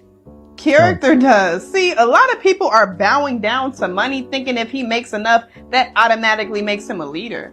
But money by itself doesn't build a home. It doesn't create peace. It doesn't guarantee protection. A man can have 6 figures in the bank and still leave you uncovered, unsupported, and spiritually starving. Leadership is deeper. It is about character. Can he lead with wisdom? Does he create safety and direction? Does he know how to protect not just your body, but your spirit and your heart? Those are the qualities that actually qualify a man to lead. Culture has it twisted. They have it all wrong. It says chase the lifestyle, the bags, the trips, but none of that builds legacy or serves purpose. It looks good on Instagram, but it won't hold you up when life gets heavy. When you choose money over character, you're building your relationship on sand and not rock. Respect isn't purchased by how much he spends. Respect is earned by the way he carries himself, like the way he covers you and the way he provides stability that money alone can never buy. That's To the women, I want you to listen to me very carefully. If you meet a man that has never checked you about the way you talk, if you meet a man that's never checked you about how you wear your hair, what you wear out in public, how you carry yourself as a woman when you're out, that man doesn't have the wisdom to lead you. See, some men lead with money, but ladies, you have to be taught discipline, self-respect, to always better yourself as life continues to grow. I had a nightmare girlfriend at one point that would want to go outside with her jeans so low their ass crack could be shown. I've been through that. And I'm like, yo, like, can you not do that? You're going to attract a certain amount of attention. Thank you, sir. Which will be negative. Yes. And then I'll be caught in that situation. That's right. Now I'm going to have to fight some dude because of the way you're dressed, because you're not dressing in a respectful manner with a man. But there's also been other women that have said, listen, this outfit's not appropriate. Yes. And they respect it. Thank you. They respect it. Yep. As men, keep your attraction up. Every man can be attractive. Every man can raise his attraction up. Get your ass in that gym. Stay groomed. Smell good. Stay fly. She gonna knock you down off that. Listen to what I'm telling y'all. Let that sink in, bro. You don't have to trick or give money away. You don't have to. Because if you got the edge, she gonna throw you something off that. If you're doing any of these 5 things when dealing with women going into 2026, you just playing your damn self. Number 1, do not provide resources to randoms. No money, no rides, no favors. If she hasn't earned access, she gets nothing. Let that sink in on the international scale. Number one, you do not give money, resources, your blessings, your hard-earned work to random chicks in Thailand, random chicks in Colombia. I know you feel like it's a flex, but I'm telling you, you looking like a fool. These Colombian, now, public service announcement, right? Commercial. There are some of you guys don't care how Dominican men and women laugh at you. They, even though they look at you like you stupid and they wouldn't do it if they had your money, some of you dudes don't care. I got you. You don't care how the Brazilian men are laughing at you with that particular Brazilian chick and how you overspending. You don't care. You having fun. You doing your thing. I ain't gonna let another man interrupt my fun because he's laughing at me when I get back on a plane. I'm on a plane, so I don't know that you laughing at me. So I understand that part. That still doesn't mean that you don't need to mature when it comes to how you use your money. You work too hard to get your money than to lose it as a fool. So number one, he said, was the end of random spending. If this chick ain't somebody that you really, and I don't care what country it is, if it ain't somebody that you really trying to get to know on a serious basis, you might as well just go pay for play. You might as well go pay for play with a decent price and go on about your business and enjoy your trip. But this spoiling random chick, you don't know, this your first flight to Italy and you spoiling random chicks like this your boo? For what? The next dude that get off the plane, he gonna do the same thing. You ain't nobody special. I'm gonna say this again. Some of you brothers get off these planes and think that you somebody special. No, you ain't. What you doing now, the last dude already got off the plane and did it. The coochie that you smashing now, the last dude got off the plane, he smashed it. That coochie is not the new model coochie. That is used 1957 Chevy coochie, okay? Stop treating these women in all these other countries as if you getting off the plane and she hit you with the green eyes and the dimples and you thinking that's brand new off the showroom floor coochie. It ain't. That coochie been beat up since first day in high school. And you get off the plane and you treating her like she's made of diamonds and gold because she got green eyes and dimples. Ain't nothing special about her. And you gonna learn that. That's why if she was so special, the local dudes would have scooped her up already. Every woman that y'all come down here, you think she's so special, don't you ever forget, if she was so special, and especially if she's over 30, let's say she's over 30. I could see the younger women, like I met Andre at 23. Some of you guys have met your women at a younger age, at 25, 26. Let's say over 30. If she's over 30 and she got them green eyes and them dimples, if being in that natural curly Afro-Colombian hair, Afro-Brazilian hair, if she was all that special, how come ain't none of the local dudes scooped her up? She been getting smashed. Don't think she ain't never had no sex. You ain't getting a virgin when you get off that plane. She just so happened to be a young lady,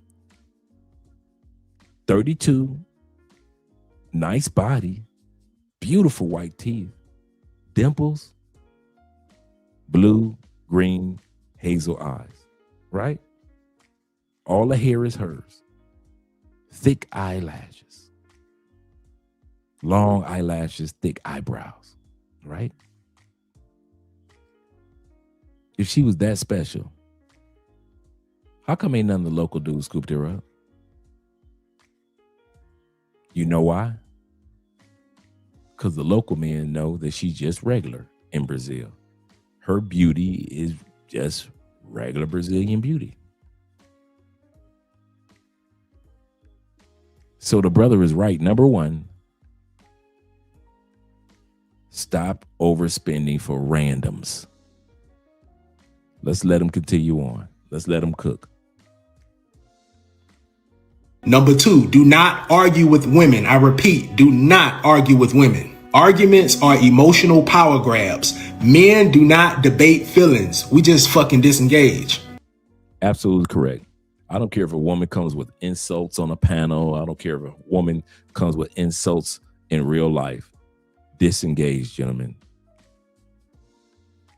You will never, I'm gonna say this and I mean this. Disagreements are one thing. Andre and I don't always agree all the time, but we don't argue. Neither one of us do back and forth. And some of you guys have women that you're with, you don't do back and forth with. You don't do that back and forth bantering, who can get the loudest, all that. You're done with that. For the rest of us, I'm letting you know, 2026, let her have that moment of time. If she thinks being loud is she won the argument, let her be loud and walk away, never to be seen again. I'm gonna say this again.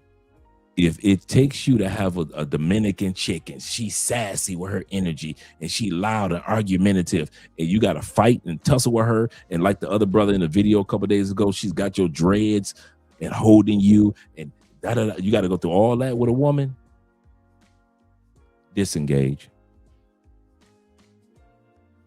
Just tell yourself, I ain't about to do all this. I'm done with this. As soon as possible, walk away. Delete the number. Because if you think that's the last argument or disagreement that you're going to be with that woman to where it's loud and disrespectful, it won't be your last. And I don't care how cute she is. Let her go. 2026. Men, in this dojo, we have no problem with telling women no and disengaging. This one is important. Number 3, do not take women on a date, right? Don't take them on a date. You're not taking her anywhere. You're inviting her into your life to do some shit you would normally do by yourself with other people or other women. Get out of this. He made a great point. When it comes to going to these other countries, don't put yourself in situations that you wouldn't normally put yourself in. If you had no plans on going to that 5-star restaurant in Colombia, don't you dare for one of these random Colombiana chicks walk into that 5-star restaurant. If you was here by yourself and you didn't know that chick, you'd have went to a regular restaurant like the rest of Colombians do. Let's be real with it.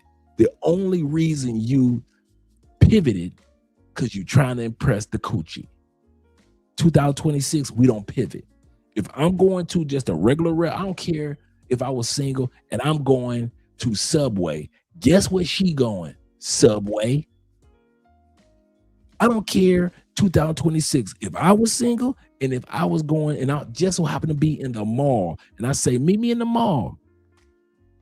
And she hungry and I was going to the food court anyway, or if I was going to Crepes and Waffles, I'm going to Crepes and Waffles. I'm not about to sit out here and pivot, talk about, let's go to the expensive restaurants, the Argentinian restaurants upstairs. We ain't doing that. Stop pivoting your money for these women in other countries. You in DR, you had no plans on going to, let's say you're in Santo Domingo, you had no plans at all of going to that restaurant that's in a cave. Really nice. Me and Andre have been there. Really nice, very romantic restaurant, underground. But you had no plans on doing that on your whole trip in DR. Stop pivoting and taking these chicks to restaurants that are underground in a cave, and knowing that the Dominican men couldn't afford to take her there. And you go pivoting your money for somebody that you just met a couple of days ago. Stop that. If you actually planned on going to that restaurant, you say, you know what, when I get to DR, I heard about that restaurant that's in a cave. I'm gonna go check that out. Okay, that's cool. That's one thing. You sat back, you said, man, oh man, I'm going to this soccer game when I get over to so-and-so and so-and-so country. When I get to Argentina, I'm gonna check out one of them Argentina games. Okay, cool. You had already planned on doing that. That's cool. Take her with you. But to keep on pivoting your plans for these chicks, Y'all sit up here and go to the best of the best restaurants in Rio and take her there. When normally she would just spend the night hanging out with her friends, having a drink on the beach, having a great time. But here you go with the pivot. Stop pivoting for pussy. I'm gonna say that again. In 2026, grown men know how to not and stop pivoting for pussy. If you planned on going to that restaurant, cool. But if you had no plans on actually going to that restaurant, if you were by yourself, don't go. Guess what? You still gonna get the coochie. I'm gonna say this again. One thing I learned about South American women, you would have got that coochie anyway. You would have gotten that coochie anyway. All you dudes that are overspent in South America and the rest of us are looking at you like, dude, you would have got that coochie anyway. If you'd have took her to Subway where you really want to go, you'd have got that coochie anyway. Instead of taking to this fancy restaurant, if you got you some Frisbee chicken and took her to the park, you'd have got that coochie anyway. That's the part that y'all don't realize. You would have got that coochie anyway. That's the part that blows you guys away. Like, what? Yeah, she don't give you that coochie anyway. You pivoted for pussy. You pivoted. Stop doing that. If this ain't your woman, wife, somebody that you really want to take serious, somebody that you just met, stop pivoting for pussy and watch you still get the pussy. None of y'all has ever proved me wrong. Not one dude in Colombia has ever proven me wrong when it comes to that theory. If you don't pivot for the pussy, watch how you still get the pussy. I dare y'all do that. I dare any of y'all to stop in 2026. Stop pivoting. If you already plan on going to that place, cool. If you don't plan on going to that place, don't pivot. Go and do what you had planned. If you were going to just go to putt-putt golf with her, go to putt-putt golf, bruh. You can get the putt-putt pussy anyway. Here you go, taking it to the expensive bowling alley in Medellin, Super Bowling, which me and T-Mac, we went, which is great. T-Mac knows the area, knows the spot. It's a wonderful place. But if you had no plans on taking her to a nice dinner at expensive Super Bowling alley, which is really nice, like I said, if you've been to Medellin, I highly recommend you go to Super Bowling, right? But here's the kicker. If you had no plans on going, don't pivot. Don't pivot, because you're going to get that coochie anyway. My man Evan, once again, in the building. Evan says this. He said, the world would be much better place without simps and mama's boys. That's a good one. The West is full of them. This is so true. So true. Hope you're having a great day, Evan, or great evening. Let's continue on with the video. Fucking mindset of thinking that, oh, I want to take you out, I want to treat you here. She ain't earned shit, bro. You're just inviting her into your world, into your frame, so you can see what she's about. It's not about you auditioning for her. It's not about you trying to impress the woman, bro. Like, come on now. You have to be in the mindset of, I'm gracing this woman with my presence and I'm inviting her out and I'm paying for it. All right. I know that might sound chauvinistic. It is what the fuck it is. Number 4, don't over explain yourself. I'm guilty of this shit in the past. Long drawn out explanations are approval seeking in disguise. And True. I used to do that. You know, I can talk. So I used to go the extra mile with explaining myself or explaining the situation. I stopped that a long time ago. Because all it did was 2 things. The more I talked, the more she would have questions that need to be answered. Well, what about this? Well, if you was over at so-and-so, why, when I called his girlfriend, it just opened up a whole new can of worms, me over explaining myself. Where were you with my dudes? What was y'all doing? You don't need to know all that. See how simple I got with that? You don't need to know all that. What you mean I don't need to know? You don't need to know all that. I was with my dudes. I'm home. Did you make something to eat? I'm hungry. Your man is here. I didn't disappear. I'm still here. Get used to it. Yeah, I used to be one of them explaining everything and going through all the details, and all it did was answer more questions. And the number two thing it did, it made me look like I was guilty of doing something because I was overkilling my conversation. So even if I wasn't guilty of something, I was over talking as if I was guilty of something. As if I had something to hide.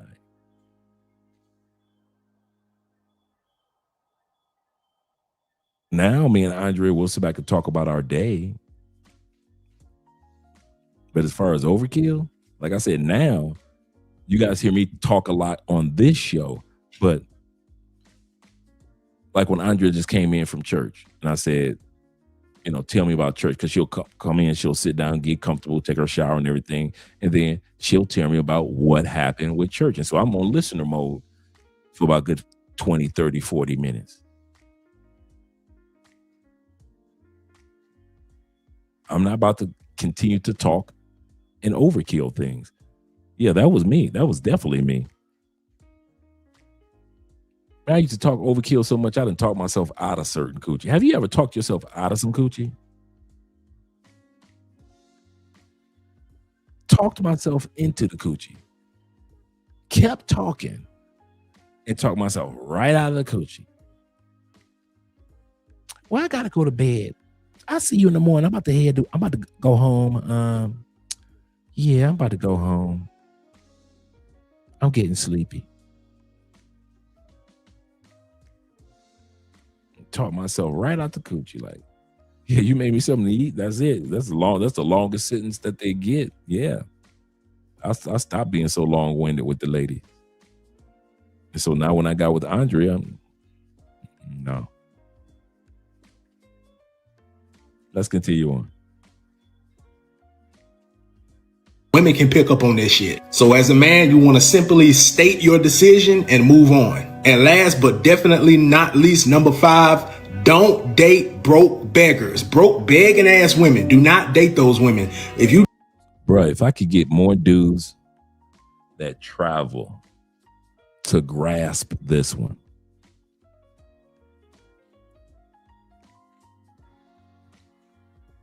It's not about the money, guys.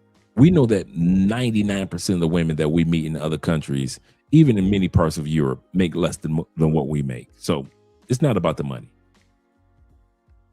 It's about, you notice how some women cannot economically in other countries have money, but they bring so much to the table that you're like, she might not have money or degree, but she does this for me, that for me, make sure I got that, I got this. She take care of everything. She like fills in all the proper gaps in my life that I need a woman to fill. Yet she is not the one that's making 6 or 7 figures in her country, right? But she fills in so many gaps. Then you got the broke ones. Always begging. Don't hide their begging. You can tell that they practice the fine art of begging. That's all they do. And you looking like, you know what? Enough is enough. There's a difference between a woman that may not have a lot of money, but she fills in those gaps that you need as you're building the bricks of your life. You know how you're the bricks and building the house, but she fills those gaps in as the mortar, right?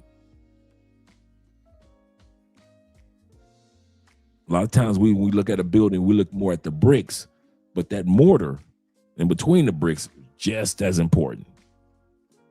Just as important. But there are so many women in other countries, man, that look at you as somebody just coming through, buy me an iPhone. Man, what? They expect you to take him here, expect you to take him there because the last dude that got off the plane did that. Don't do that, fellas. Don't do that. Zeta says this. He said, I'm guilty of that, dating some broke chicks in the States.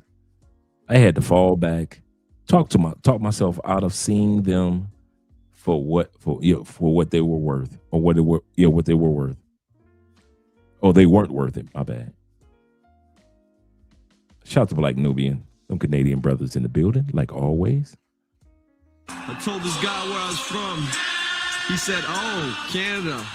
I'm gonna wrap this up real quick with the last part of his video.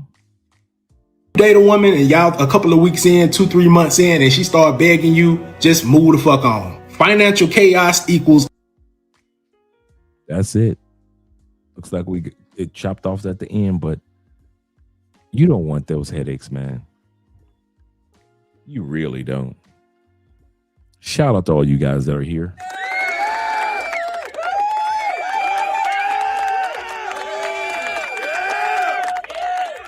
You guys will be seeing me and Andrea Monday, because tomorrow, we got studying to do, and Sunday is Super Bowl.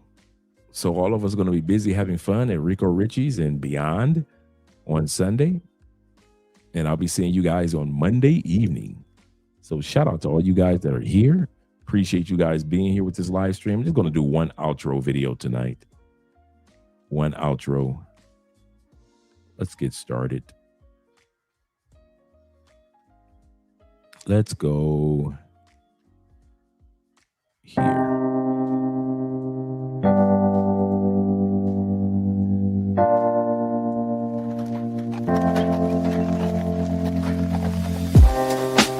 Living for weekends, wishing I could take a break from this world.